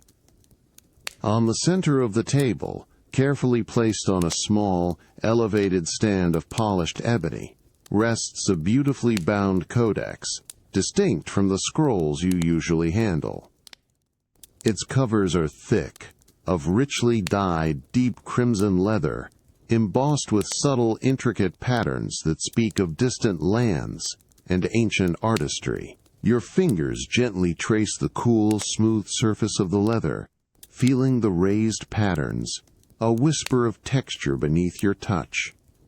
With utmost care, you reach out, your thumbs brushing the cool, firm edges of the codex, and lift it, feeling its balanced, substantial weight in your hands. You place the codex flat on the cedar table, its crimson cover a rich contrast to the dark wood. Slowly, deliberately, you open the book, the aged leather covers parting with a soft, dry creak, a sound that hints at centuries of patient turning. The first pages, thick and creamy parchment, reveal themselves, releasing a faint, delicate scent of ancient animal skin and something subtly metallic, perhaps from the pigments themselves. The lamplight falls directly onto the open pages, illuminating a magnificent, hand-drawn initial, a letter exquisitely decorated, with intricate swirls and delicate faded images. Your gaze is drawn to the vibrant, jewel-toned pigments, now softened and muted by the passage of countless centuries. You lean closer, admiring the deep, rich blues of lapis lazuli, now a gentle, ethereal cerulean, still holding their depth. Beside it, a section of verdant green, perhaps malachite, has mellowed to a soft, mossy hue, its edges still crisp. Tiny flecks of genuine gold leaf, though subtly dulled, still catch the lamplight with a quiet, inner shimmer, outlining delicate floral motifs and mythical beasts. You trace the patterns with your eyes, noticing the minute brushstrokes, the painstaking detail of the artisan's hand, a silent conversation across time. The pigments feel smooth and cool to your imagined touch, their textures subtly raised from the parchment surface. The quality of the craftsmanship is undeniable, even after so long, a testament to the dedication of its creators. The soft, golden light from the lamp seems to breathe new life into the faded colors, coaxing out their hidden brilliance, allowing them to glow with a gentle, inner radiance. The faded, jewel-toned pigments of the illuminated manuscript continue to glow softly under the steady lamplight. A silent, beautiful story unfolding across the parchment. You feel a deep sense of connection to the ancient hands that crafted this beauty, a tranquil calm settling deeply within you. The faded, jewel-toned pigments of the ancient manuscript still hold your gaze, glowing softly under the steady lamplight. A beautiful, silent story on parchment. As your eyes gently release their focus, a subtle shift in the profound quiet of the deserted reading gallery draws your awareness beyond the grand, silent walls of the Great Library. With a slow, unhurried movement, you lift your hands from the cedar table, allowing them to hover over the open pages. Your fingertips gently brush the cool, smooth parchment, a final, fleeting contact with the ancient artistry. Then, with a soft, reverent motion, you slowly bring the crimson leather covers together. The aged leather parts with a hushed, dry, gentle creak, a sound like a quiet breath, as the thick pages settle, enclosing the vibrant, faded images within. The codex feels substantial, a comforting weight, as you carefully return it to its polished ebony stand, the soft thud of the book against the dark wood, a final, settled sound. You lean back slowly into the worn leather cushion of your chair, feeling its familiar, gentle embrace, a silent invitation to rest. Your sandals remain cool against the mosaic floor, a grounding presence in the vast reading gallery. The tall, slender bronze lamp continues its unwavering golden glow on the cedar table, its light a steady beacon in the surrounding shadows. The profound quiet of the library deepens around you, a vast, resonant stillness that absorbs every subtle sound. The rhythmic drip, drip, drip of the distant water clock, a faint whisper, now feels even more attenuated, almost swallowed by the cavernous silence of the hall, a soft, hypnotic pulse from far away. As you settle deeper into the quiet, your senses, finely attuned, begin to perceive a different layer of sound, originating far beyond the thick, ancient stone walls of the Great Library. It is an incredibly subtle presence, almost a feeling rather than a distinct sound, a hushed energy permeating the very air. The massive stone walls, designed to protect and preserve, filter out the city's harshness, yet cannot entirely block the faint, living breath of Alexandria, as it slowly succumbs to the quiet hours of the night. You feel the subtle shifts in the cool air, carrying these distant whispers, a delicate connection to the world outside. With patient listening, you begin to distinguish the soft, distant murmur of the city settling into sleep. It is not the vibrant clamor of the day, but a muted symphony of fading activity. You hear the incredibly faint, almost imagined clatter of a distant chariot on cobblestones, softened to a mere whisper. The far-off bark of a dog is muffled, a delicate echo. Lingering voices of late-night revelers reduced to an indistinct, gentle hum, a low, continuous thrum from the earth of the sleeping city. It is a soundscape of quiet retreat, the world outside drawing inward, finding its nocturnal peace. The cool, fresh air, filtering through high openings, carries these faint echoes, blending them with the subtle, sweet scent of night-blooming jasmine drifting from palace gardens beyond the library walls. This soft, distant murmur of the city, so gentle, creates a delicate counterpoint to the profound, inner quiet of the Great Library. It is a harmonious interplay where the external world, though present, is held at a peaceful distance, softened and calmed by the immense, protective structure that surrounds you. You feel a deep sense of sanctuary, nestled within a timeless haven of knowledge, while the ancient city outside gently drifts into its own slumber. The steady golden light from the lamp on your table remains a constant, unwavering presence, illuminating your quiet space. The air, rich with the blended scents of cedar, beeswax, and the faint, sweet breath of the night, wraps around you, a tranquil blanket, as the slow, unhurried hours of the Alexandrian night continue their gentle flow. The soft, distant murmur of the city, a gentle, hypnotic lullaby, continues to drift from beyond the ancient walls, blending seamlessly with the deep, quiet stillness of the deserted reading gallery. After a period of quiet contemplation of the mosaic floor, a subtle, internal shift now gently guides you back towards the intimate, focused tranquility of your private scriptorium, where the night's work awaits. With a slow, unhurried grace, you turn from the sprawling mosaic, your sandals whispering a soft, rhythmic accord against the cool, vast marble floor as you retrace your steps. The immense space of the deserted gallery, with its towering columns and distant, diffused lamplight, gradually recedes behind you. You approach the heavy cedar door of your scriptorium, the same one you opened earlier, its dark, polished surface a familiar, comforting presence. Your hand reaches for the cool, smooth bronze handle, feeling its solid, accustomed weight.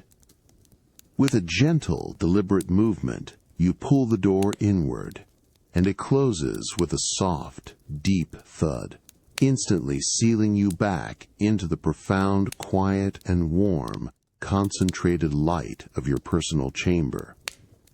The air here, rich with the blended scents of cedarwood and beeswax, feels immediately more intimate, a soft, welcoming embrace. You settle back into your carved chair, the warm leather cushion yielding with a familiar, gentle sigh beneath your weight. Your bare feet, which you had slipped off earlier, find their accustomed place on the cool, tessellated marble, a grounding contact. The steady, golden glow of your bronze oil lamps bathes the cedar desk in an unwavering light, illuminating the tools and texts that await your attention. Your gaze drifts across the meticulously arranged obsidian and lapis lazuli inkwells, each a silent promise of color, and the newly acquired scrolls, still in their pale sycamore cases. A quiet sense of preparation begins to settle over you, a desire to organize your workspace with absolute precision. With a slow, deliberate movement, you extend your hand toward a long, slender drawer built seamlessly into the underside of your cedar desk. Your fingertips brush against the smooth, cool wood, feeling the subtle, almost imperceptible grain. With a gentle pull, the drawer glides open with a soft, hushed whoosh, revealing an assortment of finely crafted styluses and delicate brushes, each resting in its own velvet-lined indentation. The air from within the drawer, cool and still, carries a faint, clean scent of polished wood and fine animal hair. The sight of these precision tools, each designed for a specific purpose, brings a quiet satisfaction. You begin the meticulous task of arrangement, selecting each tool with careful consideration. First, you pick up a bronze stylus, its pointed end used for wax tablets, its other end a small, flat spatula. It feels cool and solid in your hand, its polished surface reflecting the lamplight in a subdued gleam. You place it precisely on the bronze tray, parallel to the reed pen. Next, you select an ivory stylus, its surface smooth and cool, almost silken to the touch, its pale luster a gentle contrast to the darker metals. It has a delicate, almost imperceptible weight, a lightness that suggests precision. You arrange it beside the bronze one, ensuring each tip is perfectly aligned.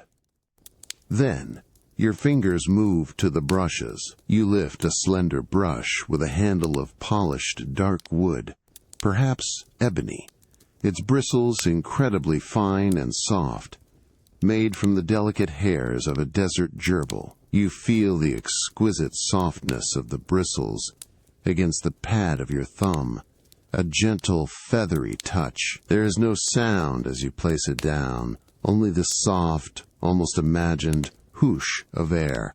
You select another, slightly wider brush, its handle of lighter acacia wood, its bristles a bit firmer, perfect for broader strokes or applying washes of color.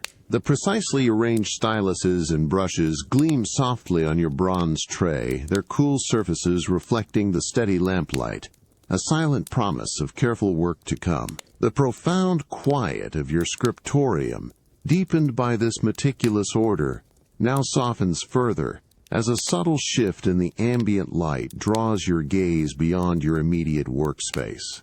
You lean back gently in your carved chair, the worn leather cushion yielding with a soft, familiar sigh. Your bare feet, which you had slipped off earlier, remain coolly on the tessellated marble, a grounding presence. Your gaze, having absorbed the intricate details of your organized tools, now slowly lifts, drifting upwards and outwards, beyond the warm, golden pool of light on your cedar desk. The oil lamps continue their unwavering glow, but your awareness is drawn to a different, more ethereal light that begins to manifest itself across the grand architectural elements of the Great Library. Through the high, narrow window of your scriptorium, which you noticed earlier, a delicate silver-white glow now paints the upper reaches of the chamber. It is the subtle, cool luminescence of the moon, now higher in the Alexandrian night sky. You observe how this soft moonlight filters into the vast reading gallery beyond your door, casting long, ethereal streaks and gentle pools of light across the immense, polished surfaces of the library's architecture. The air, still carrying the blended scents of cedar wood and beeswax, now has a faint, almost imperceptible coolness, a quality of the moonlit night. The rhythmic drip, drip, drip of the distant water clock continues its hushed cadence, a soft, hypnotic pulse from far away, weaving itself into the subtle tapestry of light and shadow. Your gaze follows a particularly long, slender shaft of moonlight as it falls across one of the towering granite columns in the deserted reading gallery. The polished stone, usually a deep, warm gray in the lamplight, now takes on a cool, almost pearlescent sheen where the moonlight touches it.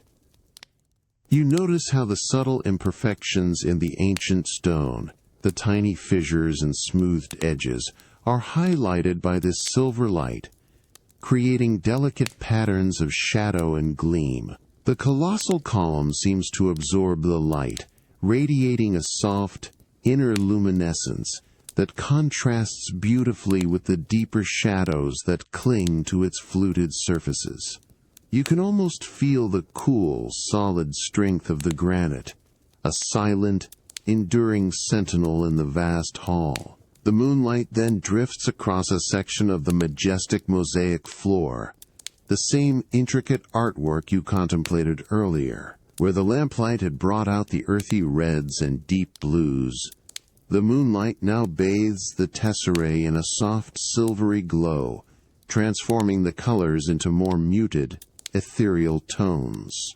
The tiny specks of gold embedded within the mosaic catch the moon's light with a delicate, almost magical shimmer, a fleeting sparkle that seems to dance across the floor as your eye moves. The cool, smooth surface of the mosaic, felt through the thin leather of your sandals, seems to absorb this silver light, radiating a gentle, quiet coolness that permeates the vast space. You allow your gaze to wander freely, following the subtle play of moonlight as it moves across the polished surfaces of the grand library. It traces the smooth, cool curves of a marble bust on a distant pedestal, illuminating its ancient, serene features with a soft, otherworldly glow. It brushes against the polished cedar of a distant shelf, revealing the intricate grain of the wood in silvered relief.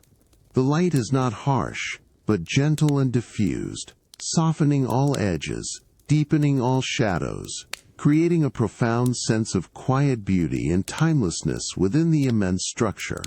The profound quiet of the library, punctuated only by the distant drip of the water clock, feels even more expansive, more serene, under the watchful gaze of the moon. The soft, cool play of moonlight continues its silent dance across the polished surfaces of the grand library's architecture, weaving a tranquil tapestry of silver and shadow. After a period of quiet contemplation in the deserted reading gallery, a gentle inclination now guides you to explore a deeper, more secluded part of this vast, silent edifice. You rise slowly from your carved chair, the worn leather cushion softly releasing its embrace. Your sandals whisper a faint against the cool mosaic floor as you push back from the cedar table, the golden lamplight on its surface remaining a steady beacon. The codex, its crimson covers closed, rests peacefully on its ebony stand, a silent guardian of its ancient wisdom. The air in the gallery, still cool and vast, carries the faint, sweet scent of night-blooming jasmine, a subtle reminder of the world beyond the library walls. With a deliberate, unhurried pace, you begin to walk, leaving the central reading gallery behind. Your soft leather sandals make only the faintest scuff against the cool, tessellated marble floor of the corridor, a sound so hushed it seems to be absorbed by the profound silence that stretches before you.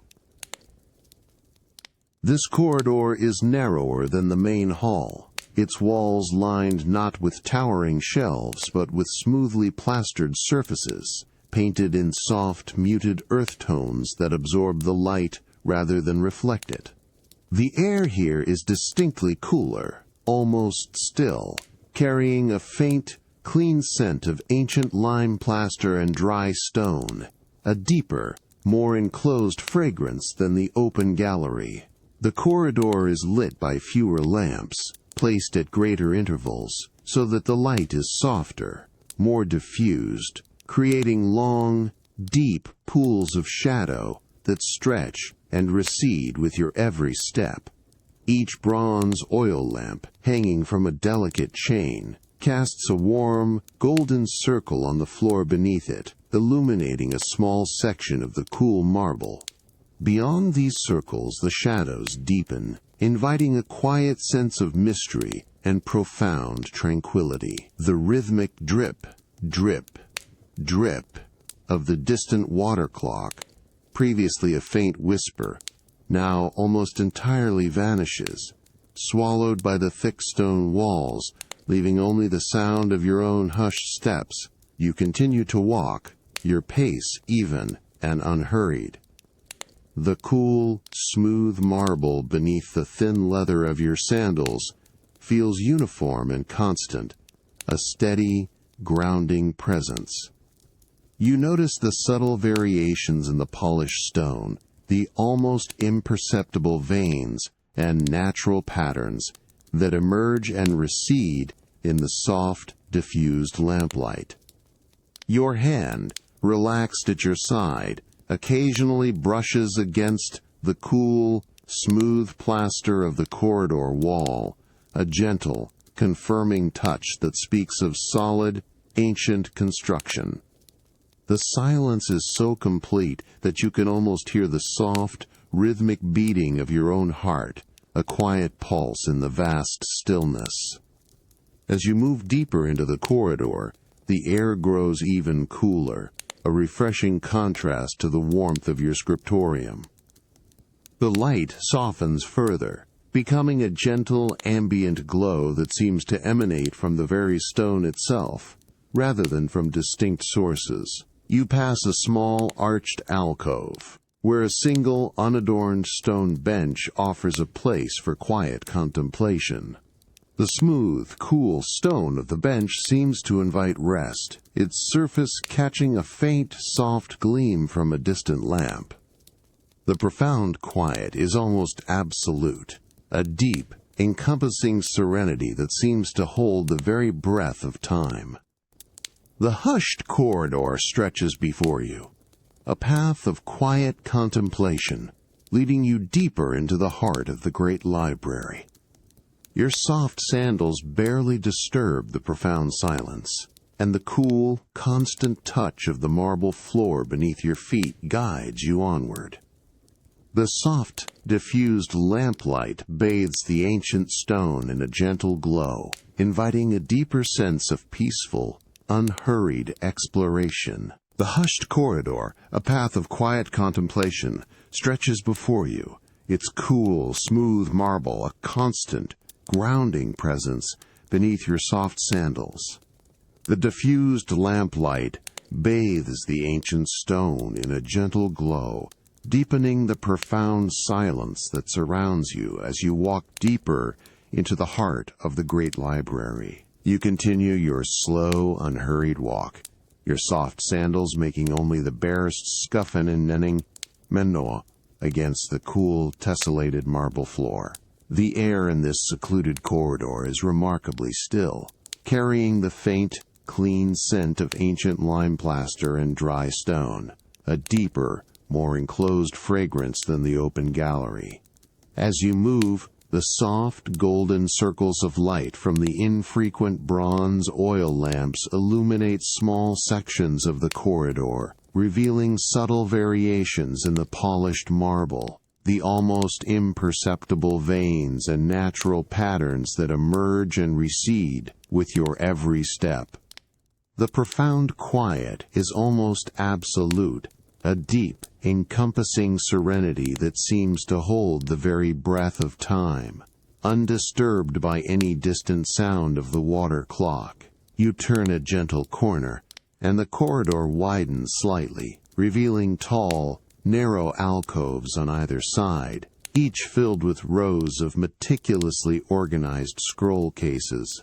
These are the archive sections, holding specific collections of texts, carefully preserved and categorized. The air here undergoes a subtle yet distinct shift. While the overarching scent of cedarwood and beeswax from your scriptorium still lingers faintly in your memory, here, within these specific archives, a new layer of fragrance begins to emerge, a delicate tapestry of aged papyrus, unique to each section. You pause before the first alcove, taking a slow, deliberate breath. The air here carries a dry, almost sweet aroma, a delicate scent of papyrus that has aged for perhaps 2 or 3 centuries. It is a lighter, crisper scent than the profound, earthy notes of the oldest scrolls, almost like dried reeds under a warm sun, mingled with a faint, subtle hint of vanilla. You imagine the papyrus within these cases, their fibrous surfaces a creamy off-white, perhaps filled with the lyrical poetry of a bygone era, or the meticulous records of a royal decree. The lamplight, diffused and soft, casts a gentle glow over the various scroll cases, some in pale sycamore, others in lightened ivory, their polished surfaces reflecting the light in muted gleams. You then move a few steps further to the next archive section and take another slow, conscious breath. Here, the scent of aged papyrus is noticeably deeper, richer, carrying a more profound, almost leathery earthiness. This is the aroma of papyrus that has perhaps seen 5 or 6 centuries pass, its fibers having deepened in color to a soft golden brown, its scent now imbued with a subtle, almost musky sweetness. It is a heavier, more resonant fragrance, hinting at philosophical treatises or ancient historical accounts, texts that have truly weathered the passage of time.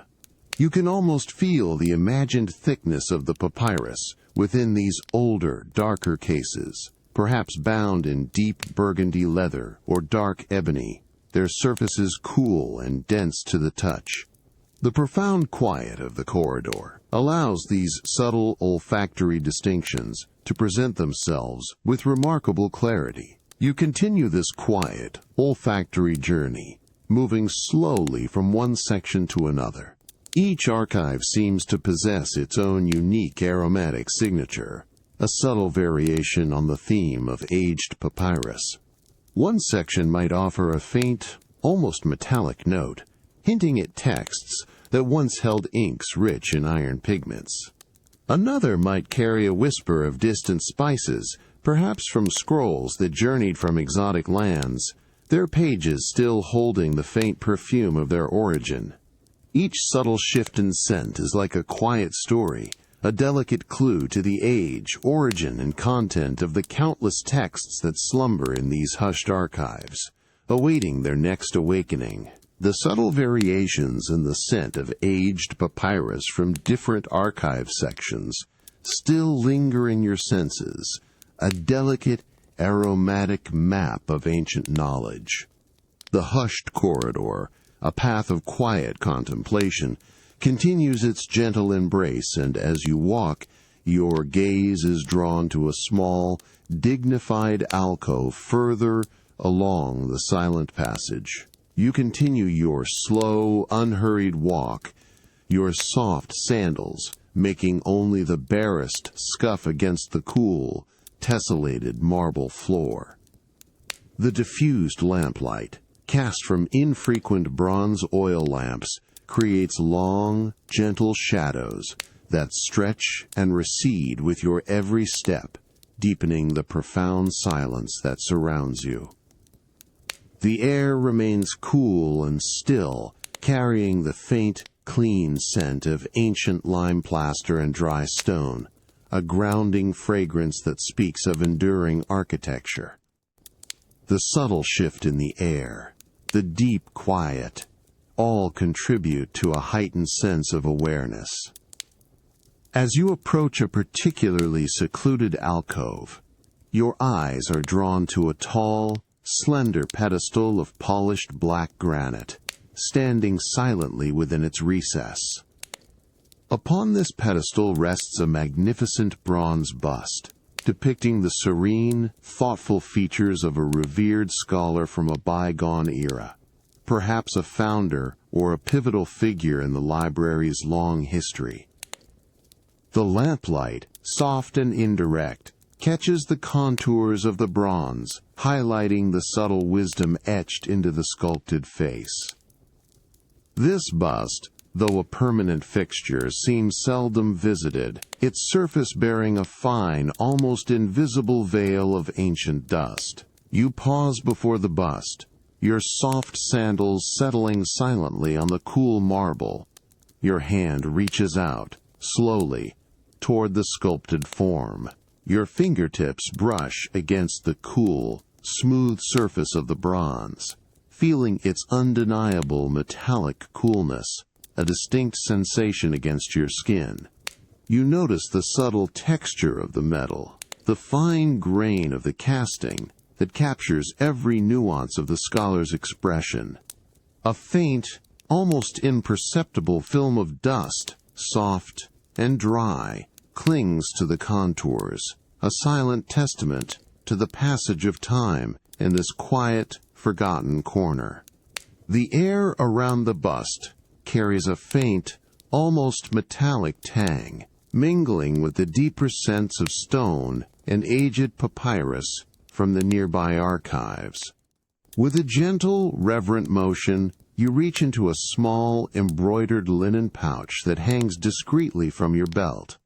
You withdraw a soft, finely woven piece of unbleached linen, chosen specifically for its delicate texture and ability to capture dust without scratching. The linen feels cool and smooth against your fingertips, its subtle, earthy scent a clean presence. With utmost care, you begin to gently dust the surface of the bronze bust. Your fingers, wrapped in the soft linen, trace the elegant curve of the scholar's brow.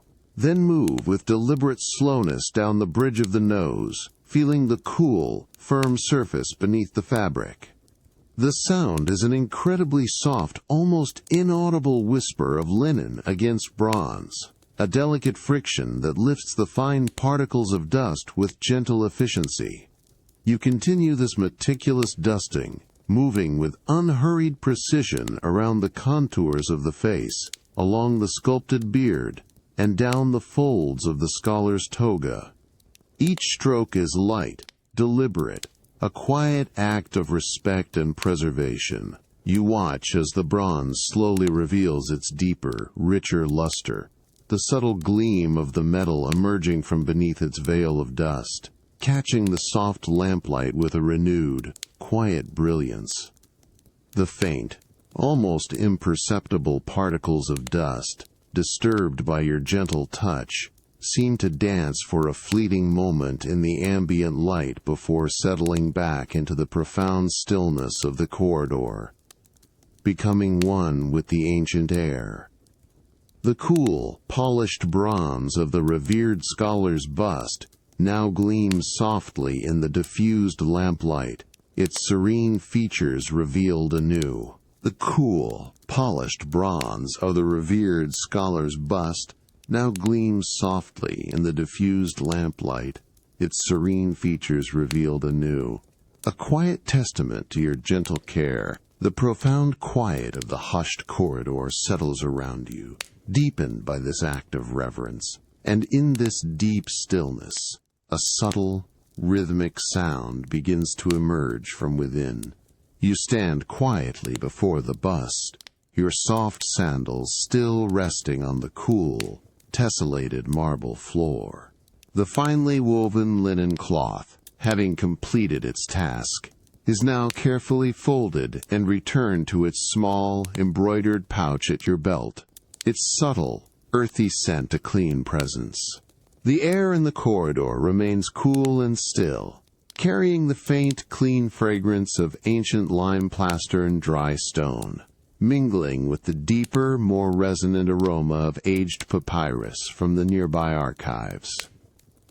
The soft golden circles of light from the infrequent bronze oil lamps cast long, tranquil shadows, deepening the sense of profound serenity. As you stand in this vast, empty space, the silence is so complete that it begins to magnify even the most subtle internal sounds. You become acutely aware of the rhythmic rise and fall of your own chest, the quiet, steady intake and release of breath. It is a soft, almost imperceptible whoosh as the air enters your lungs, followed by an equally gentle hush as it is exhaled. This is the sound of your own calm breathing, a deep and unhurried rhythm that has been with you throughout the night, but now, in this absolute quiet, it becomes distinctly audible, a soft, internal echo. You close your eyes for a moment, allowing this internal rhythm to take precedence. The cool sensation of the marble beneath your feet, the soft linen of your tunic against your skin, even the faint sense of the corridor, all recede slightly, allowing the auditory sensation of your breath to fill your awareness. Each inhale is a slow, steady expansion, a quiet drawing in of the still, cool air. Each exhale is a soft, complete release, a gentle letting go. The sound is remarkably even, a predictable, soothing pattern that resonates subtly within the vast, silent volume of the corridor. It is a primal, grounding sound, a gentle reminder of your own living presence in this ancient, timeless place. The vastness of the empty corridor, with its high ceilings and thick stone walls, acts as a natural amplifier, allowing the quiet rhythm of your breathing to gently echo and reverberate. It is not a loud sound, but a soft, almost ethereal resonance, a subtle hum the fire de mills that seems to fill the space, then recede, only to return with the next breath. The sound waves travel outwards, brushing against the smooth plaster walls, reflecting from the cool marble floor, and then returning to your ears, creating a delicate, enveloping sense of sonic presence. The long, tranquil shadows, cast by the distant lamps, seem to deepen and soften even further with each rhythmic breath, dancing in a slow, imperceptible sway.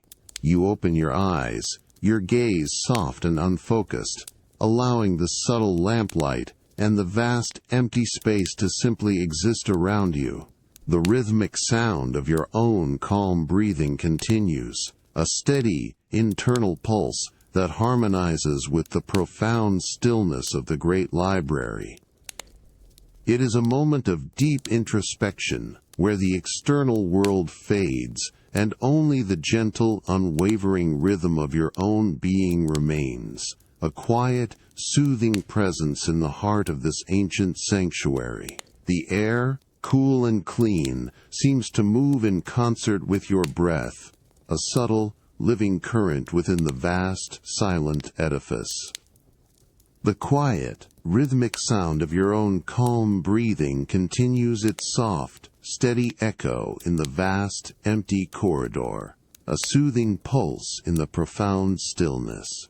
You feel a deep sense of peaceful calm, a tranquil awareness of your own presence in this ancient sanctuary, as the long Alexandrian night slowly embraces you. The quiet, rhythmic sound of your own calm breathing continues its soft, steady echo in the vast, empty corridor, a soothing pulse in the profound stillness. The cool, clean air, carrying the subtle sense of aged papyrus and ancient stone, wraps around you as you slowly move further down the hushed passage. You continue your unhurried walk, your soft sandals making only the barest scuff against the cool, tessellated marble floor. The diffused lamplight, cast from infrequent bronze oil lamps, creates long, gentle shadows that stretch and recede with your every step, deepening the profound silence that surrounds you. You pass more archive sections, each with its unique, delicate fragrance of papyrus, a subtle aromatic journey through centuries of knowledge. The air remains remarkably still, a comforting presence that allows every subtle sensation to register with quiet clarity. You turn another gentle corner, and the corridor narrows slightly, leading to a section distinctly different from the scroll archives. Here, the walls are lined with deep, recessed niches, carved directly into the thick stone. These niches are packed tightly with ancient clay tablets, their surfaces a uniform, earthy brown, contrasting with the paler stone of the walls. This is where the oldest records, the most enduring forms of written knowledge, are meticulously stored. The air here feels drier, heavier, carrying a distinct, almost mineral scent of baked clay and ancient earth, a grounding aroma that speaks of incredible antiquity. You pause before one of these tightly packed storage niches, your soft sandals settling silently on the cool marble. Your gaze scans the rows of clay tablets, each one a solid rectangular block, inscribed with cuneiform script in precise, wedge-shaped indentations. They are arranged with an impressive, silent order, stacked neatly, sometimes several deep, within the cool stone recesses. The lamplight, diffused and soft, catches the edges of the tablets, highlighting the subtle variations in their earthy tones, from a pale, sandy brown to a deeper, almost reddish hue. You can almost feel the imagined weight and solidity of these ancient records, each one a tangible piece of history. With a slow, deliberate movement, you extend your hand toward a specific tablet, one that has been awaiting your attention. Your fingers reach into the cool, dark recess, brushing against the rough, unglazed surface of several surrounding tablets, feeling their dry, gritty texture. There is a soft, almost imperceptible clinkles of baked clay against baked clay as your fingers gently shift a few pieces, creating just enough space. You carefully grasp the chosen tablet, feeling its familiar, surprising weight in your hand. It is a dense, solid block, cool and unyielding. Its weight, a reassuring presence that speaks of its enduring nature. The cuneiform script, pressed into its surface, feels subtly raised, a tactile map of ancient words beneath your fingertips. You ease the selected clay tablet from its tight niche, a soft, hushed scrape of clay against stone as it slides free. The sound is dry and earthy, a quiet testament to its ancient material. You hold the tablet for a moment, turning it slightly in your hand, allowing the soft lamplight to illuminate its intricate cuneiform script. The individual wedge-shaped marks, so precisely pressed into the clay, seem to hold a silent, profound power. A direct connection describes who lived millennia ago. The faint, dry, earthy scent of the baked clay rises more clearly now. A distinct aroma that hints at the very earth from which it was formed. A grounding and ancient perfume. With a final, gentle movement, you bring the clay tablet closer, holding it carefully between your hands.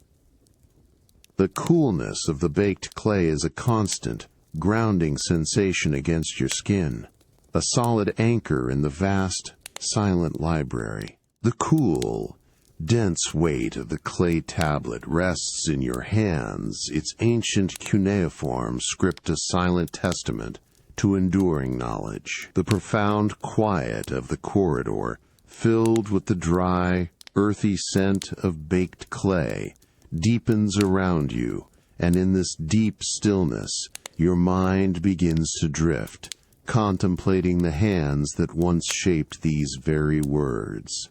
You stand quietly before the niche of clay tablets, your soft sandals on the cool, tessellated marble floor. The diffused lamplight, cast from infrequent bronze oil lamps, creates long, gentle shadows that stretch and recede, deepening the profound silence that surrounds you. The air remains cool and still, carrying the distinct, almost mineral scent of baked clay and ancient earth, a grounding aroma that speaks of incredible antiquity. The rhythm of your own calm breathing is a soft, steady echo in the vast, empty space, a quiet pulse in the timeless quiet. You hold the clay tablet gently, turning it slowly in your hands, allowing the soft lamplight to illuminate its intricate cuneiform script. Your thumbs lightly brush across the textured surface, feeling the subtle indentations of the wedge-shaped marks, each one a deliberate impression left by an ancient stylus. It is a tangible link to a world long past, a physical connection to the scribes who first pressed these symbols into moist clay. The faint, dry, earthy scent of the baked clay rises more clearly now, a distinct aroma that hints at the very earth from which it was formed, a grounding and ancient perfume.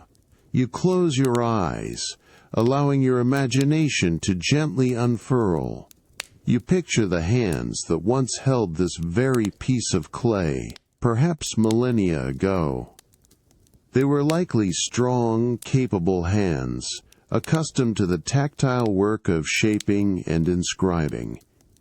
You imagine the subtle warmth of their skin against the cool, damp clay, the precise pressure of their thumb and forefinger as they molded the tablet into its perfect rectangular form. You can almost feel the softness of the moist clay yielding beneath their touch, the delicate squish as it was shaped, then the firm resistance as it began to dry. Then, you envision the stylus, perhaps a simple reed or a finely carved piece of bone, held with meticulous care. You see the ancient scribe's fingers guiding the tool with unwavering precision, pressing each wedge-shaped mark into the soft, yielding clay.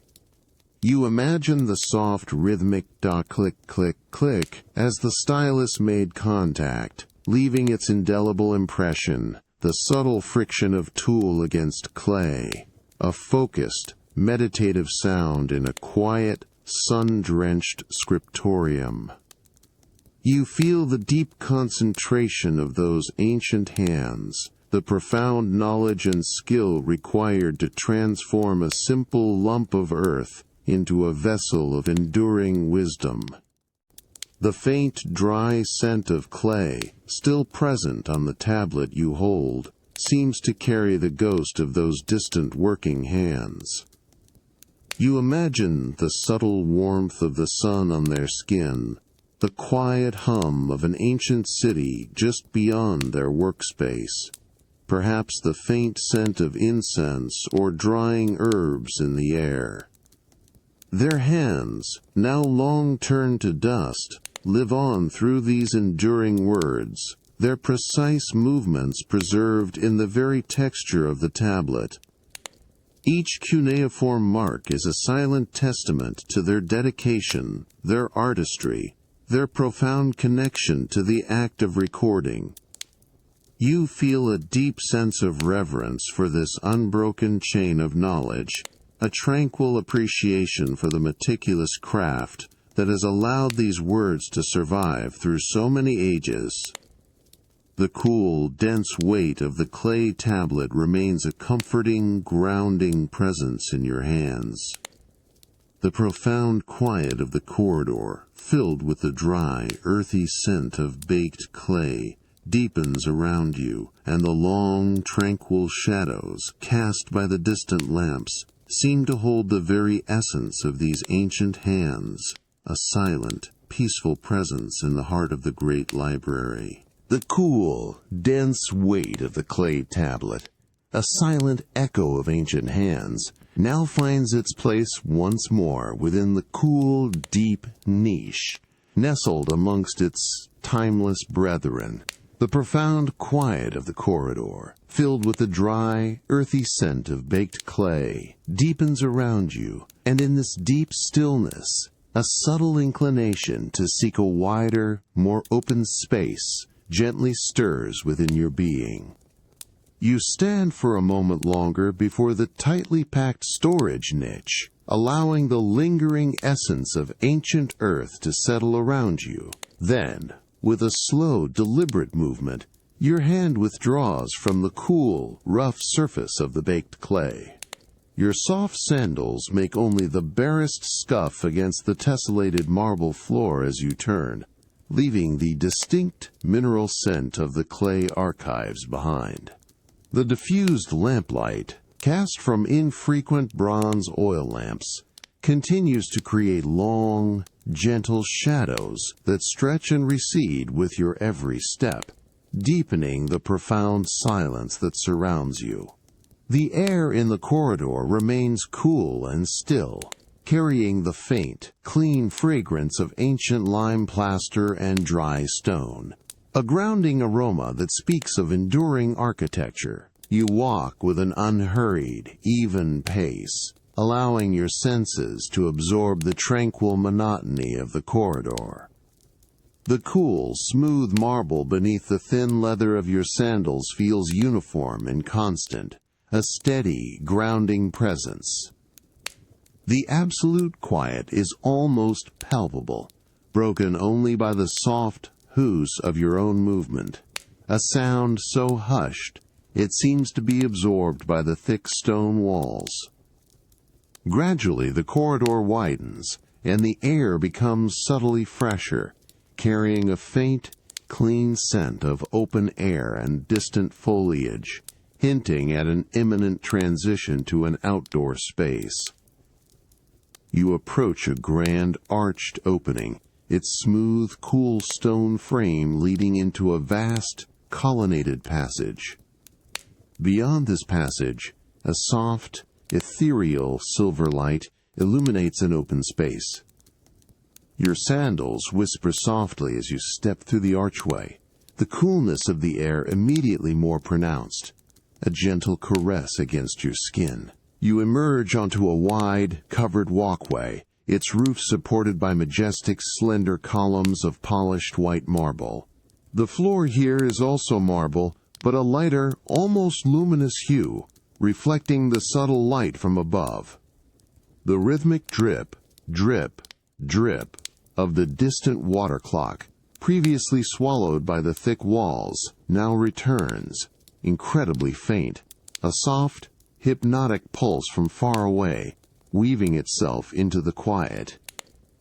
Your gaze is immediately drawn to a low, elegant balustrade of smooth, cool marble that lines the edge of this walkway.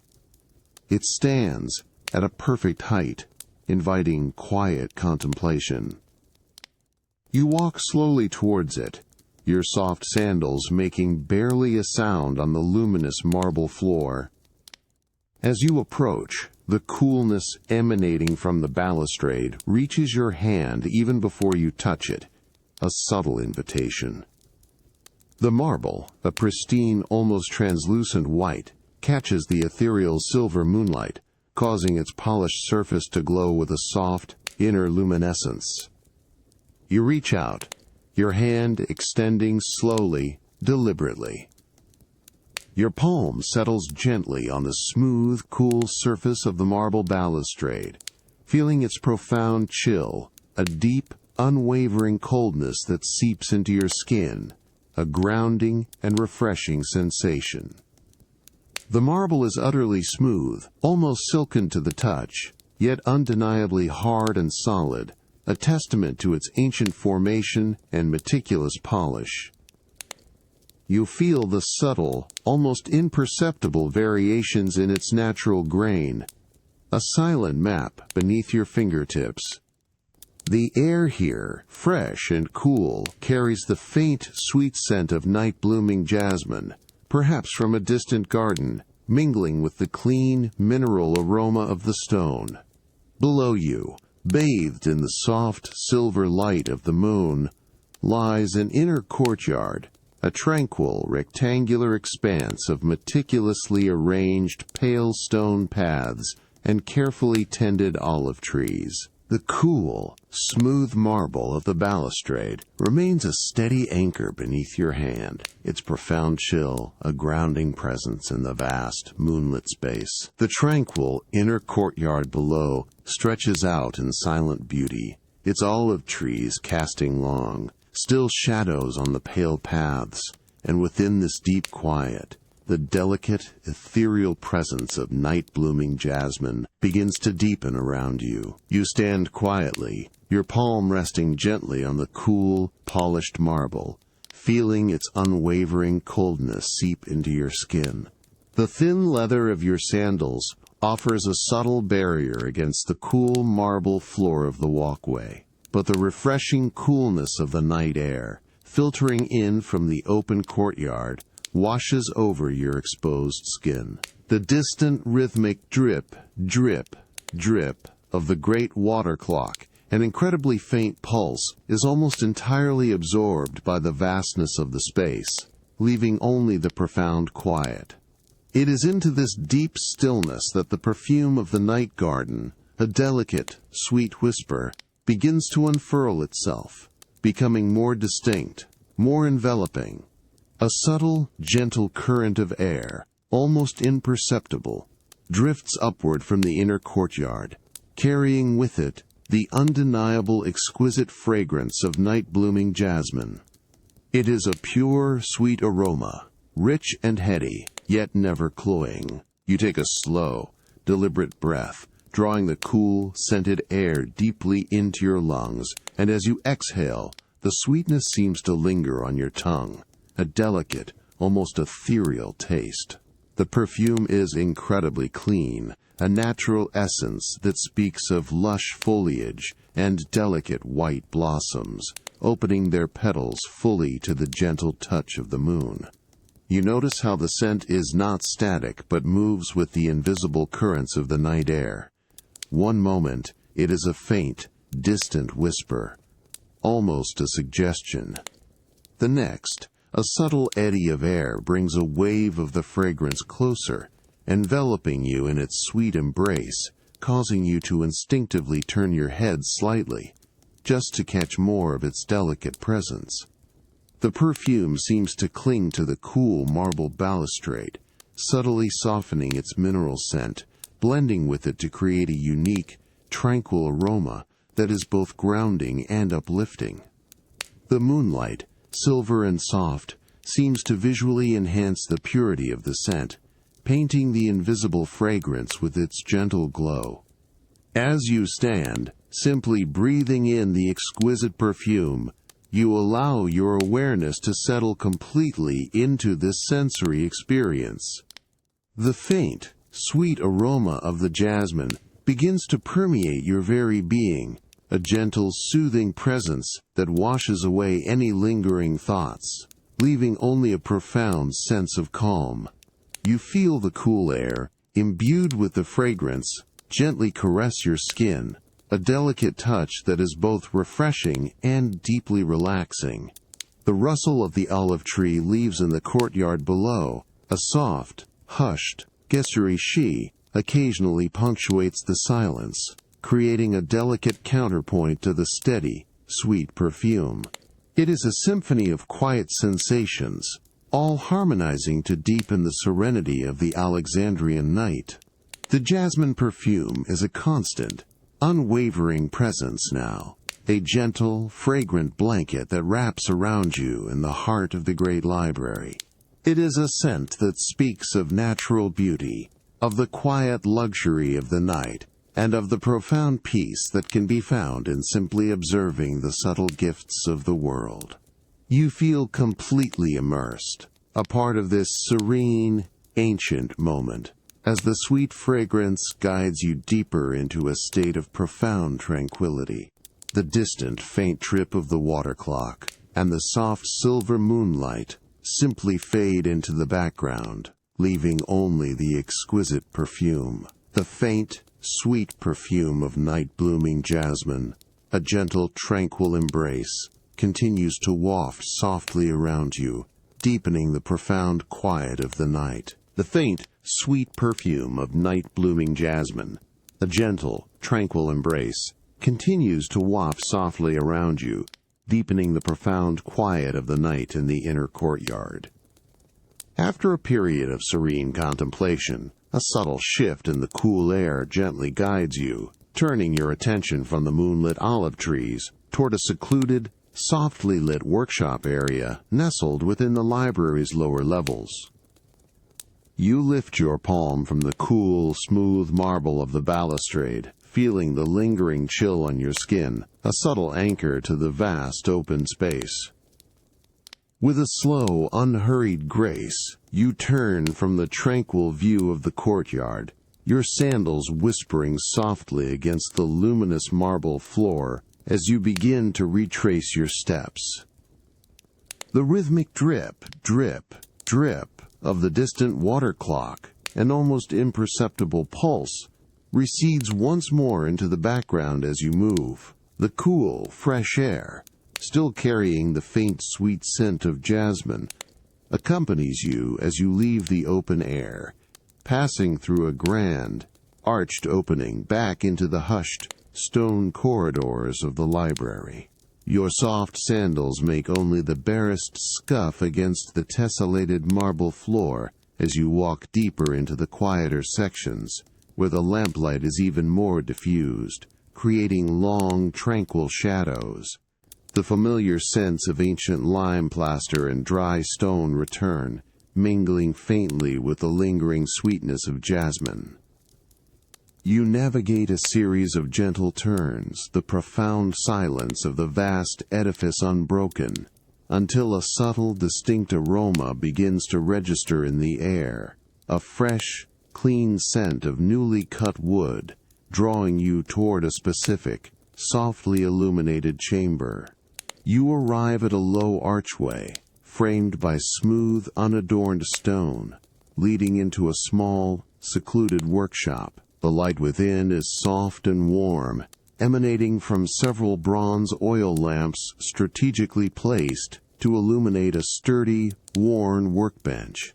The air here is noticeably warmer, imbued with a rich, invigorating fragrance of freshly cut cedar wood, a scent that is both clean and subtly resinous, a comforting and grounding aroma. No other scholars are present, but a lone artisan, cloaked in muted linen, works with quiet, focused dedication at the bench, their movements precise and unhurried. They are a peripheral presence, their activity a quiet, visual meditation. You step just inside the archway, your soft sandals settling silently on the cool, flagstone floor of the workshop. Your gaze is immediately drawn to the artisan's hands, which are meticulously crafting a scroll storage box from planks of fragrant cedar. One hand holds a slender piece of cedar, its surface a pale, creamy brown with darker, intricate grain patterns, perfectly planed and smoothed. The other hand holds a small, finely crafted bronze tool, a chisel with a sharp, gleaming edge. The lamplight catches the bronze, making it shimmer faintly as the artisan guides it with exquisite control. The artisan begins to shape a delicate joint, a precise interlocking corner for the box. The chisel is brought to the edge of the cedar plank, and with a slow, steady pressure, a thin, almost translucent curl of wood is shaved away. The sound is an incredibly soft, hushed shave, a delicate whisper of bronze against cedar, barely audible in the quiet room. Each stroke is even, deliberate, revealing the fresh, paler wood beneath, releasing a new, gentle wave of the clean, resinous cedar scent. You watch the tiny, almost invisible wood shavings, delicate as gossamer, curl away from the chisel, falling silently onto the worn surface of the workbench, settling like miniature pale crescent moons. The artisan then takes a small, smooth block of fine-grained sandstone and begins to lightly abrade the newly cut edge. The sound is a soft, rhythmic tone sanding, a dry, continuous that is deeply calming. The soft, rhythmic tack sanding of wood against stone continues, a gentle, hypnotic sound in the quiet workshop, filling the air with the rich, clean scent of freshly cut cedar wood. The meticulous construction of the scroll storage box unfolds before you, a testament to patient dedication, and as you observe, your gaze drifts, catching a subtle, slow movement in the distant shadows. You stand quietly, just inside the archway of the workshop, your soft sandals resting silently on the cool flagstone floor. The warm, concentrated light from the bronze oil lamps illuminates the artisan's precise movements, highlighting the pale, fragrant cedar wood as it is carefully shaped. The air is thick with the clean, subtly resinous aroma of fresh cedar, a comforting and grounding presence. The artisan remains a peripheral presence, their activity a quiet, visual meditation, their soft shave and sounding sounds creating a delicate, rhythmic backdrop to the profound quiet of the library. As your eyes follow the artisan's unhurried work, your gaze softens, allowing your awareness to expand beyond the immediate details. It drifts upwards, past the warm, illuminated workbench, past the artisan's focused hands, toward the more distant, shadowed areas of the workshop. Here, the lamplight barely penetrates, creating deep, expansive pools of darkness that cling to the far walls and the high, vaulted ceiling. The cool, still air in these shadowed corners carries a faint, clean scent of ancient lime plaster and dry stone, a deeper, more enclosed fragrance than the fresh cedar. And then you notice it. A subtle, almost imperceptible shift in the profound, darkness. A distant shadow, previously still and deep, begins a slow, deliberate movement across the far wall, a gentle, creeping expansion of form against the already dim light. It is not a sudden or startling movement, but rather a gradual, almost hesitant lengthening, as if the shadow itself is slowly stretching, unfolding in the deep quiet. You allow your mind to drift, watching this soft, unhurried progression, finding a quiet fascination in its subtle dance. The shadow, perhaps cast by a distant, unseen architectural feature, or by the slow, imperceptible shift of moonlight filtering through a high, narrow opening, moves with an almost hypnotic slowness. It expands, then contracts, then lengthens again, its edges soft and undefined, blurring into the deeper darkness. There is no sound associated with its movement, only the silent, visual unfolding of form against the ancient stone.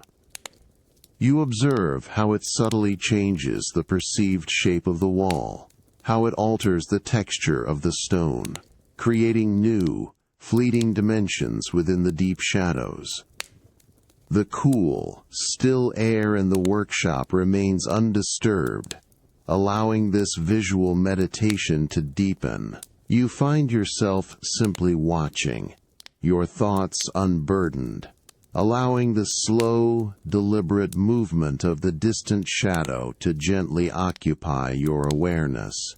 It is a profoundly simple observation, yet it holds a quiet, almost mesmerizing quality. The rhythm of the artisan's soft sanding, a steady shot, continues its calming presence, weaving itself into the visual rhythm of the moving shadow.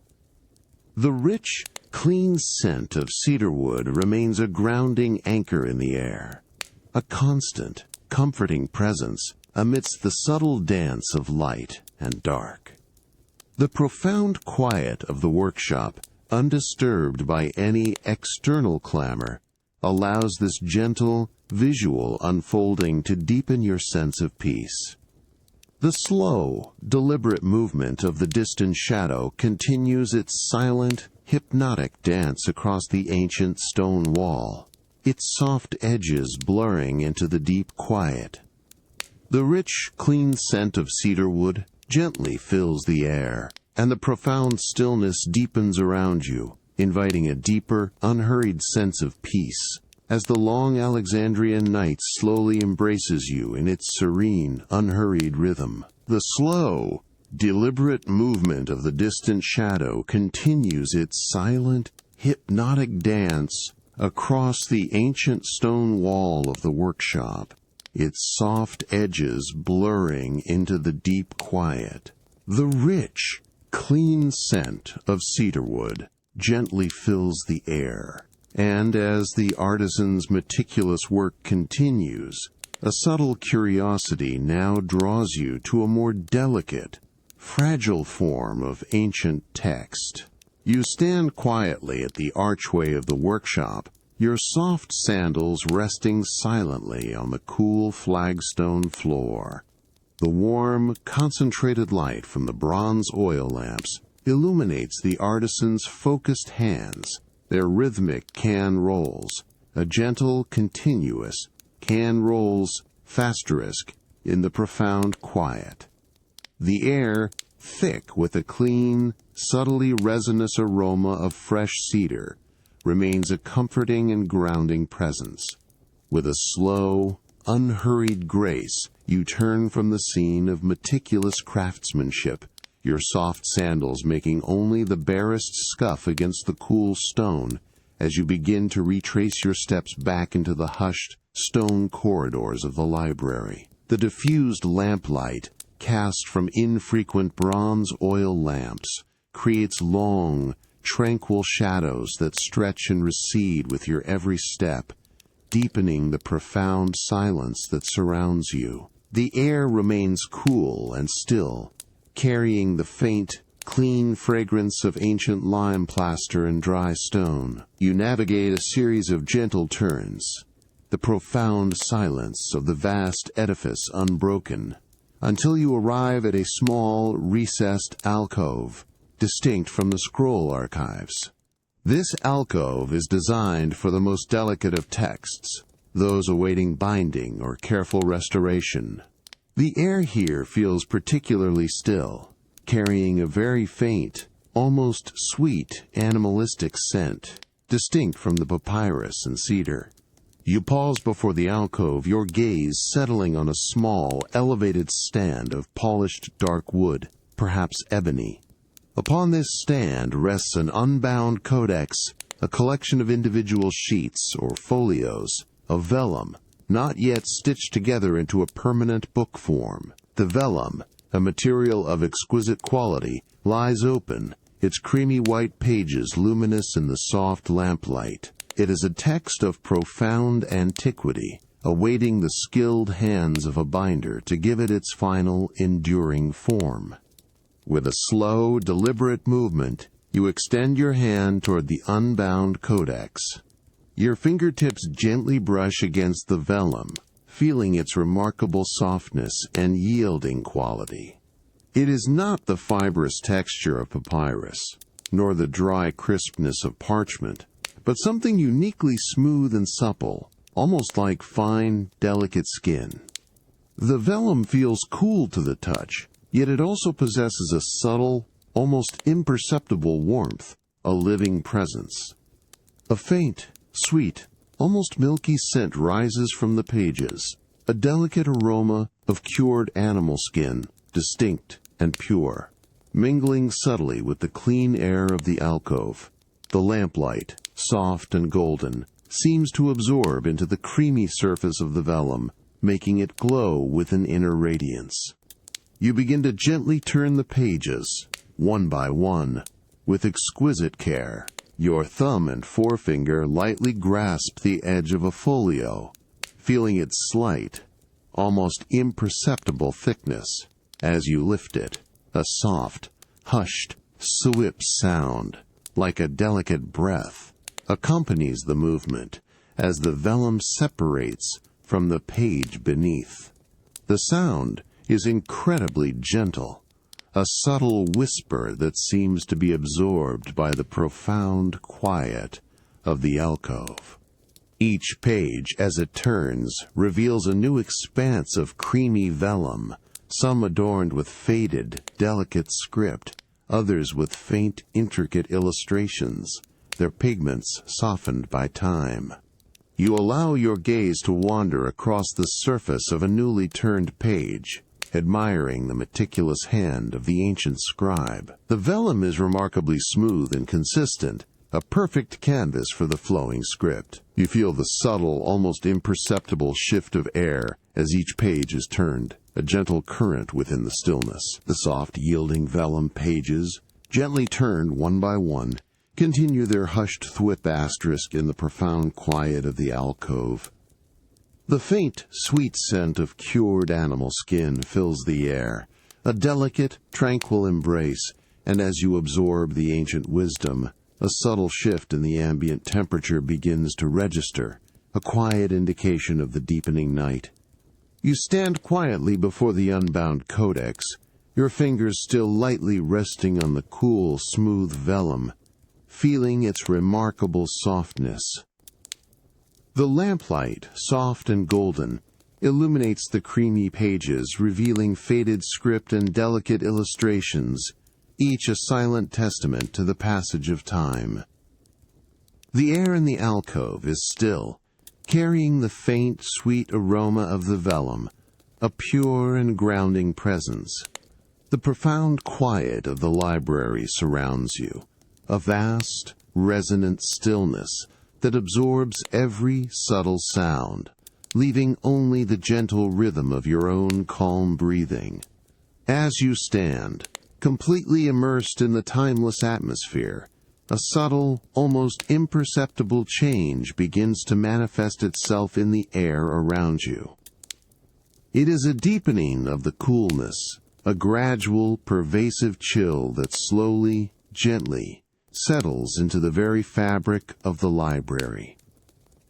This is not a sudden drop in temperature, but a soft, unhurried progression, a quiet descent into the deepest part of the Alexandrian night. You feel its delicate touch against your exposed skin, particularly on your forearms and the back of your neck, a refreshing contrast to the ambient warmth of the bronze oil lamps.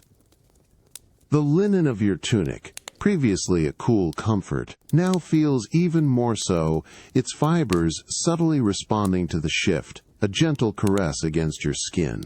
You take a slow, deliberate breath, drawing the cool, still air deeply into your lungs.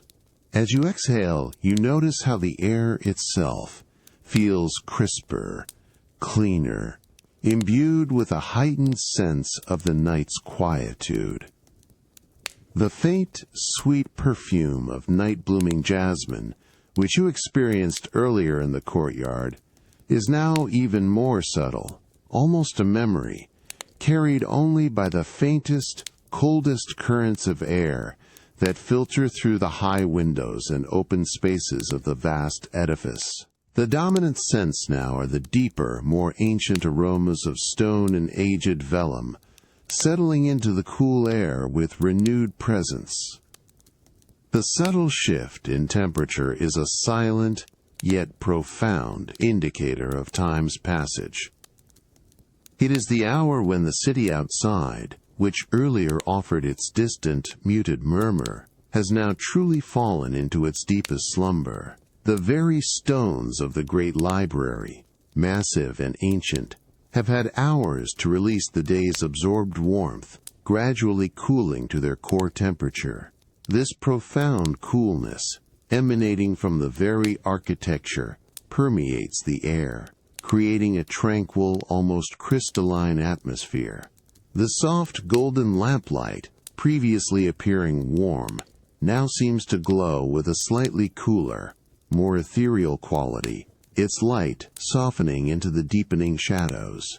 You close your eyes for a moment, allowing this gentle, pervasive coolness to wash over you, feeling its subtle embrace. The rhythmic drip, drip, drip of the distant water clock, a faint, almost hypnotic pulse, seems to slow even further, its cadence deepening with the profound quiet. It is a moment of complete surrender to the night, a quiet acceptance of its deepest, most tranquil hours. The vellum beneath your fingers, previously cool, now feels distinctly colder, its delicate surface absorbing the pervasive chill of the deep night. The subtle shift in ambient temperature, a gentle, pervasive coolness, continues to settle around you, signaling the deepest part of the Alexandrian night.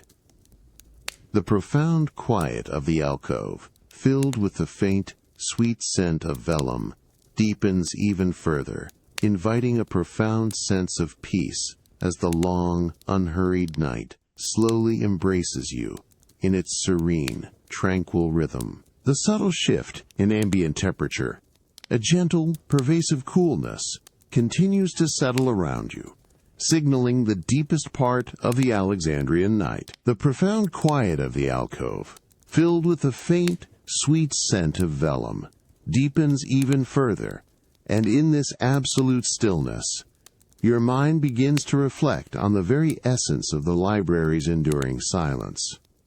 You stand quietly before the unbound codex, your fingers gently resting on the cool, smooth vellum pages, feeling their remarkable softness. The lamplight, soft and golden, illuminates the creamy surfaces, revealing faded script and delicate illustrations, each a silent testament to the passage of time.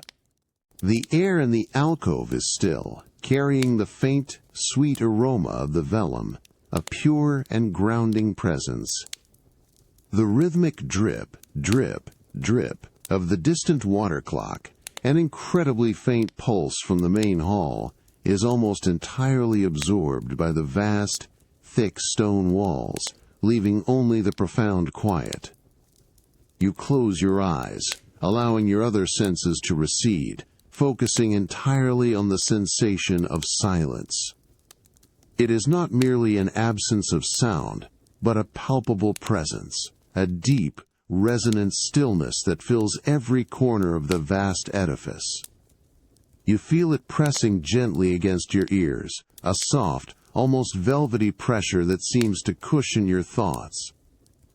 The coolness of the marble floor beneath your sandals, the soft linen of your tunic against your skin, even the subtle sense of the ancient materials, all seem to be absorbed into this profound quiet, becoming part of its deep, encompassing serenity. You take a slow, deliberate breath, drawing the cool, still air deeply into your lungs, and as you exhale, you notice how even the soft hush of your own breathing is almost immediately swallowed by the expansive silence, its delicate echo dissolving into the vastness.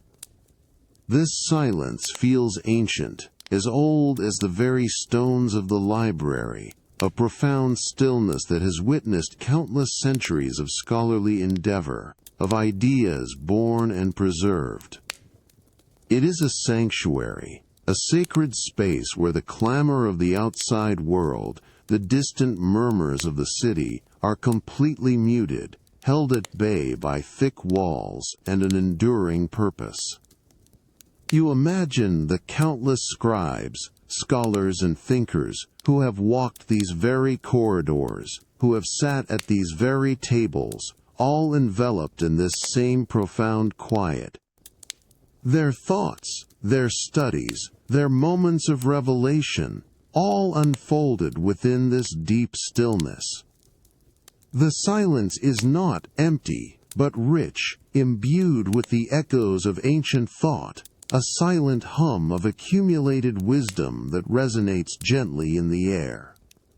It is a space designed for contemplation, for concentration, for the delicate dance between individual intellect and universal knowledge. The soft golden lamplight, constant and unwavering, seems to deepen the silence, visually affirming its profound presence, its gentle glow absorbing all harshness. This profound silence is a gift, a luxurious embrace, in the deepest part of the night. It offers a rare opportunity for introspection, for the quiet unfolding of understanding, unburdened by distraction. You feel a deep sense of peace, a tranquil connection to the timeless rhythm of scholarly life within these hallowed walls. The coolness of the air, the faint, sweet scent of vellum, the soft glow of the lamps. All these sensations merge into a singular, pervasive feeling of deep calm, nurtured by the profound silence that is the very heart of the Great Library. You are a part of this silence, a quiet guardian of its enduring peace. The profound silence of the library, a sanctuary of ancient thought, continues to envelop you, a deep, resonant stillness that cushions every sensation. You feel a deep, unwavering sense of peace, a tranquil awareness of the timeless ebb and flow of knowledge as the long Alexandrian night slowly embraces you in its serene, unhurried rhythm. The profound silence of the library, a sanctuary of ancient thought, continues to envelop you, a deep, resonant stillness that cushions every sensation. The pervasive coolness of the deepest part of the night settles around you, and in this absolute quiet, your mind begins to drift, imagining the countless souls who have walked these very halls through the long centuries. You stand quietly before the unbound codex, your fingers gently resting on its cool, smooth vellum pages, feeling their remarkable softness. The lamplight, soft and golden, illuminates the creamy surfaces, revealing faded script and delicate illustrations, each a silent testament to the passage of time. The air in the alcove is still, carrying the faint, sweet aroma of the vellum, a pure and grounding presence. The rhythmic drip, drip, drip of the distant water clock, an incredibly faint pulse, is almost entirely absorbed by the vast, thick stone walls, leaving only the profound quiet. You close your eyes, allowing your imagination to gently unfurl, painting vivid, yet subtle, scenes upon the canvas of your inner vision. You envision the countless scholars who have passed through these very halls, these same corridors, over the span of centuries. They are not distinct figures, but rather a flowing, ethereal presence, a continuous stream of seekers of knowledge. You imagine their soft, rhythmic footsteps echoing on the cool marble, similar to your own, yet infinitely multiplied, creating a vast, hushed symphony of scholarly movement. The faint of their sandals, the quiet swish of their tunics, all blend into a timeless, ambient whisper. You picture them moving through the grand reading gallery, their figures silhouetted against the moonlight, their faces illuminated by the gentle glow of their own small oil lamps, much like yours. You see them pause before towering shelves, their hands reaching out to select a scroll, feeling the cool, polished wood or the soft, cured leather of its case, just as you have done. You imagine the soft rustle of papyrus as they unroll a text, the quiet scratch of a reed pen on a fresh sheet, the subtle clink of an inkpot being set down. Each action, so familiar to you, is repeated countless times, across generations, a continuous, quiet ritual of learning and preservation. You sense their deep concentration, their quiet dedication, as they pored over ancient texts, their minds alight with discovery. You imagine the subtle scents that surrounded them, the dry, earthy aroma of papyrus, the clean, resinous scent of cedar, the delicate perfume of beeswax from polished cases, all mingling in the quiet air, creating a timeless atmosphere of scholarship. Perhaps, you imagine, they too paused by a moonlit balustrade, breathing in the sweet scent of jasmine, or lingered in a quiet corridor, reflecting on the profound silence of the library, feeling the cool stone beneath their feet. These are not ghosts, but rather a quiet, living presence, an unbroken chain of intellect and curiosity that has animated these ancient stones for so long. You feel a profound connection to this lineage, a sense of belonging to a vast, timeless community of seekers. Their silent presence fills the immense spaces of the library, infusing the profound quiet with a rich, vibrant energy of thought and contemplation. The subtle coolness of the air, the soft lamplight, all seem to deepen this imaginative journey, making the past feel intimately present. The profound quiet of the library, a sanctuary of ancient thought, continues to envelop you, now gently imbued with the imagined presence of countless scholars.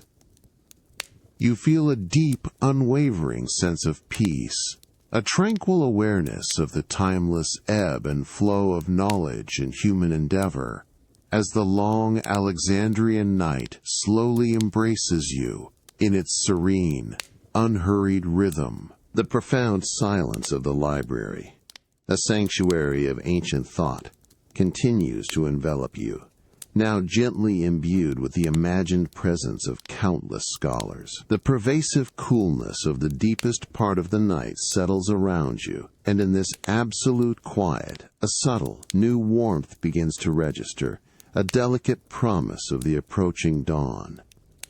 You stand quietly, your fingers still gently resting on the cool, smooth vellum pages of the unbound codex in the alcove, feeling its remarkable softness. The lamplight, soft and golden, illuminates the creamy surfaces, revealing faded script and delicate illustrations, each a silent testament to the passage of time. The air in the alcove is still, carrying the faint, sweet aroma of the vellum, a pure and grounding presence. The rhythmic drip, drip, drip of the distant water clock, an incredibly faint pulse, is almost entirely absorbed by the vast, thick stone walls, leaving only the profound quiet. As you stand in this deep stillness, completely immersed in the timeless atmosphere, a subtle, new sensation begins to manifest itself. It is a delicate warmth, a gentle, almost imperceptible caress against your skin, distinct from the ambient coolness of the night. You feel it first on your right cheek, a soft, ethereal touch that slowly, gradually, spreads across your face, a delicate blush of rising warmth. This is not the concentrated heat of a lamp, but a vast, diffused warmth, a silent messenger from beyond the library walls. Your eyes, previously closed in contemplation, now slowly open, drawn by this subtle shift in sensation. You turn your head, slowly, deliberately, toward the source of this nascent warmth. Your gaze drifts upwards, past the towering shelves of scrolls, past the richly patterned wool tapestries, toward a high, narrow window set deep within the eastern wall of your scriptorium. Through this slender aperture, previously admitting only the cool silver moonlight, a faint, soft glow now begins to appear.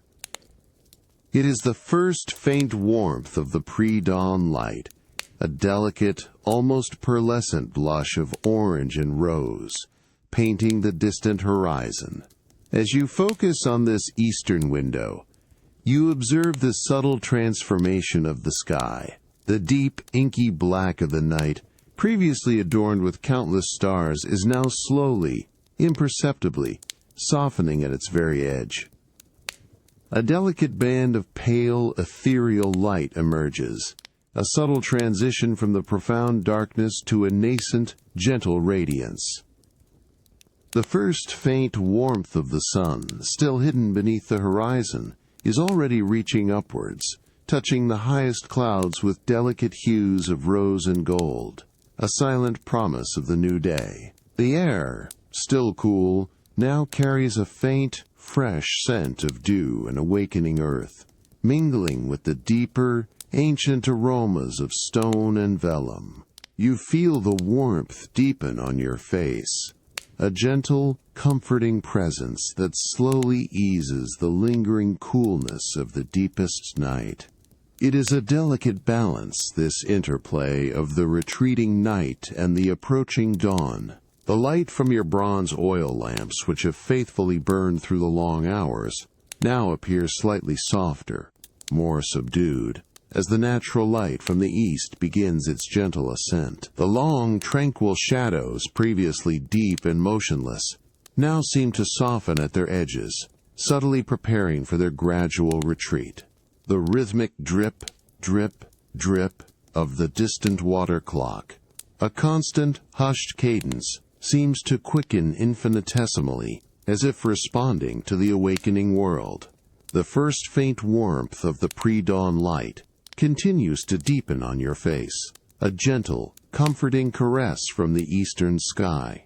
The profound quiet of the library, now imbued with the delicate promise of a new day, deepens around you, inviting a profound sense of peace as the long, unhurried Alexandrian night slowly, gently, begins its transition. The first faint warmth of the pre-dawn light continues to deepen on your face, a gentle, comforting caress from the eastern sky, subtly easing the lingering coolness of the deepest night. The profound quiet of the library, now imbued with the delicate promise of a new day, deepens around you, and into this vast stillness, the soft, distant calls of early morning birds begin to stir outside the ancient walls.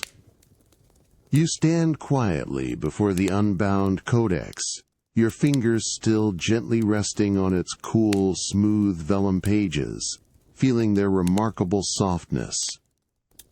The lamplight, soft and golden, now seems to mingle with the ethereal blush of the pre-dawn light filtering through the high eastern window, creating a delicate interplay of warm and cool illumination. The air in the alcove is still, carrying the faint, sweet aroma of the vellum, a pure and grounding presence. The rhythmic drip, drip, drip of the distant water clock, an incredibly faint pulse, is almost entirely absorbed by the vast, thick stone walls, leaving only the profound quiet. As you stand, completely immersed in the timeless atmosphere, a subtle, new layer of sound begins to manifest itself, originating far beyond the protective confines of the Great Library. It is an incredibly delicate presence, a gentle awakening from the world outside, carried by the rising warmth of the pre-dawn air. The massive stone walls, designed to preserve silence, filter out the city's harshness, yet cannot entirely block the first tentative stirrings of life as Alexandria slowly begins to awaken. You feel the subtle shifts in the air, carrying these distant whispers, a delicate connection to the world beyond. With patient listening, you begin to distinguish the soft, distant calls of early morning birds.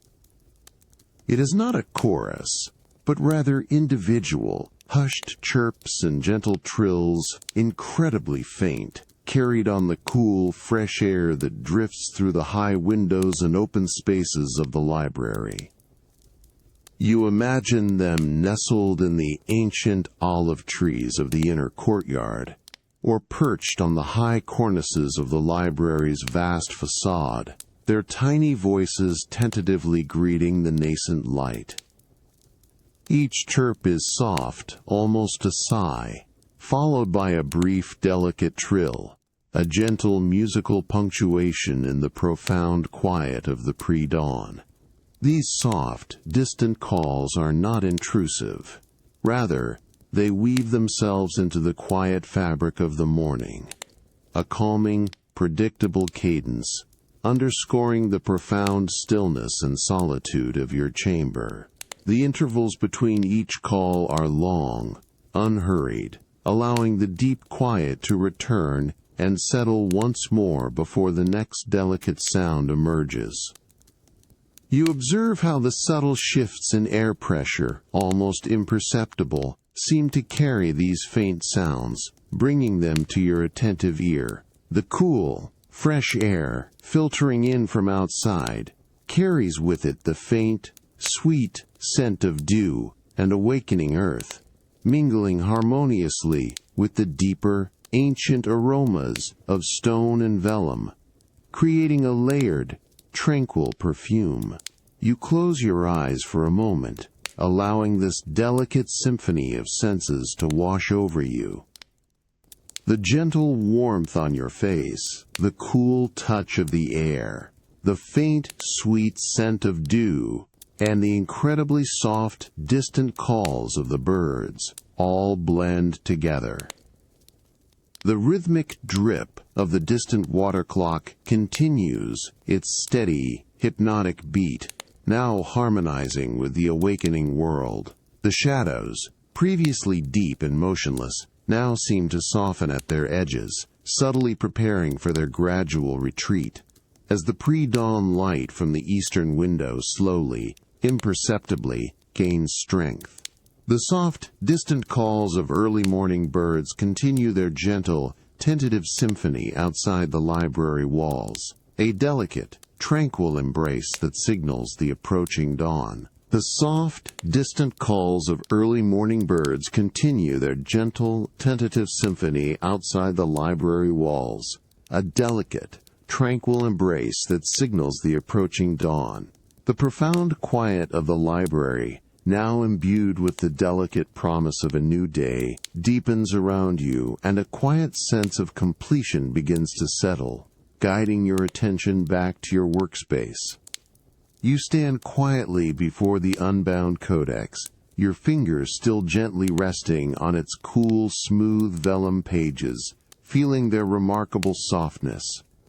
The lamplight, soft and golden, now clearly yields to the increasing pre-dawn light filtering through the high eastern window, creating a delicate interplay of fading artificial glow and nascent natural radiance. The air in the alcove is still, carrying the faint, sweet aroma of the vellum, a pure and grounding presence. The rhythmic drip, drip, drip of the distant water clock, an incredibly faint pulse, is almost entirely absorbed by the vast, thick stone walls, leaving only the profound quiet. With a slow, unhurried grace, you gently close the unbound codex, the soft, sereth whip of the vellum pages, settling into stillness. You carefully return it to its polished ebony stand, its creamy white pages now hidden beneath the thick, protective covers, a silent guardian of its ancient wisdom. The soft fed book against the dark wood is a final, settled sound, a quiet punctuation mark to your period of study. Your gaze then sweeps across your cedar desk, observing the array of tools and materials that have served you through the long Alexandrian night. A quiet sense of order and completion begins to stir within you, a desire to restore everything to its precise, designated place. You begin the meticulous task of gathering your tools, each movement deliberate and unhurried. First, you reach for the reed pen, which has rested patiently beside the obsidian ink pot. You lift it, feeling its slender, cool shaft, its exquisitely sharpened tip. With a soft, almost imperceptible swish, you gently dip it into the clear, distilled water in a small ceramic dish, allowing any residual ink to dissolve, cleaning its fibers. Then, with a delicate touch, you draw the pen across a soft linen cloth, absorbing all moisture, leaving it perfectly clean and dry. The subtle friction of the reed against the linen creates a barely audible "thurn," a sound of meticulous care. You then place the clean reed pen back into its velvet-lined indentation within the desk drawer, a soft, satisfying click as it settles into its designated spot. Next, you turn to the obsidian ink pot, its deep black ink now a still, dark mirror, reflecting the fading lamplight. You carefully lift it, feeling its cool, dense weight, and with a smooth, unhurried motion, you pour the remaining ink into a sealed vessel, ensuring its preservation for the coming night. The viscous liquid pours with a soft, almost silent glug, a deep, dark stream. The empty obsidian pot is then gently wiped clean with a soft cloth, its polished surface gleaming anew. You return it to its precise place on the bronze tray, beside the collection of other obsidian and lapis lazuli inkwells, each one a silent sentinel. The subtle clink of stone against metal is soft and contained, a sound of perfect order. You then gather the assortment of fine styluses and brushes, each one picked up with practiced ease. The bronze stylus, the ivory stylus, the delicate gerbil hairbrush, and the wider acacia wood brush. Each is gently wiped clean, their surfaces cool and smooth beneath your fingers. You feel the exquisite softness of the bristles, the cool solidity of the bronze, the silky texture of the ivory. With precise, deliberate movements, you return each tool to its velvet-lined indentation within the desk drawer, a series of soft, hushed clicks and thuds as they settle into their designated spots. Your tools are all precisely gathered, each item returned to its designated spot with practiced ease, a silent testament to the meticulous care that defines your night.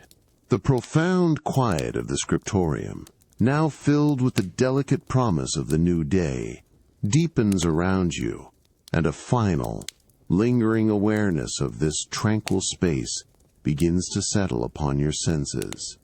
You stand slowly from your carved chair, the worn leather cushion softly yielding, then gently returning to its form beneath you. A final, hushed sigh.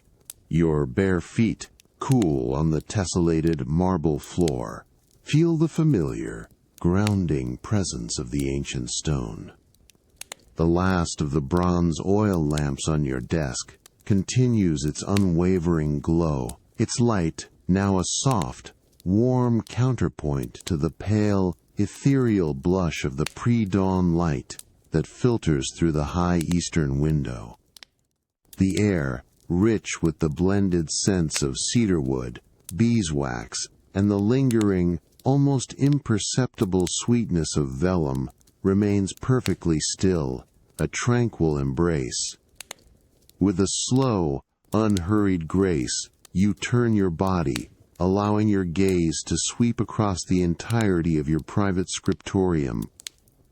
It is a moment of quiet appreciation, a final, lingering look at the sanctuary that has held you through the long hours of the Alexandrian night. Your eyes drift across the broad, polished surface of your cedar desk, now clear and uncluttered, its dark wood gleaming softly in the mingled light, reflecting the gentle glow of the lamps like a still, dark pool.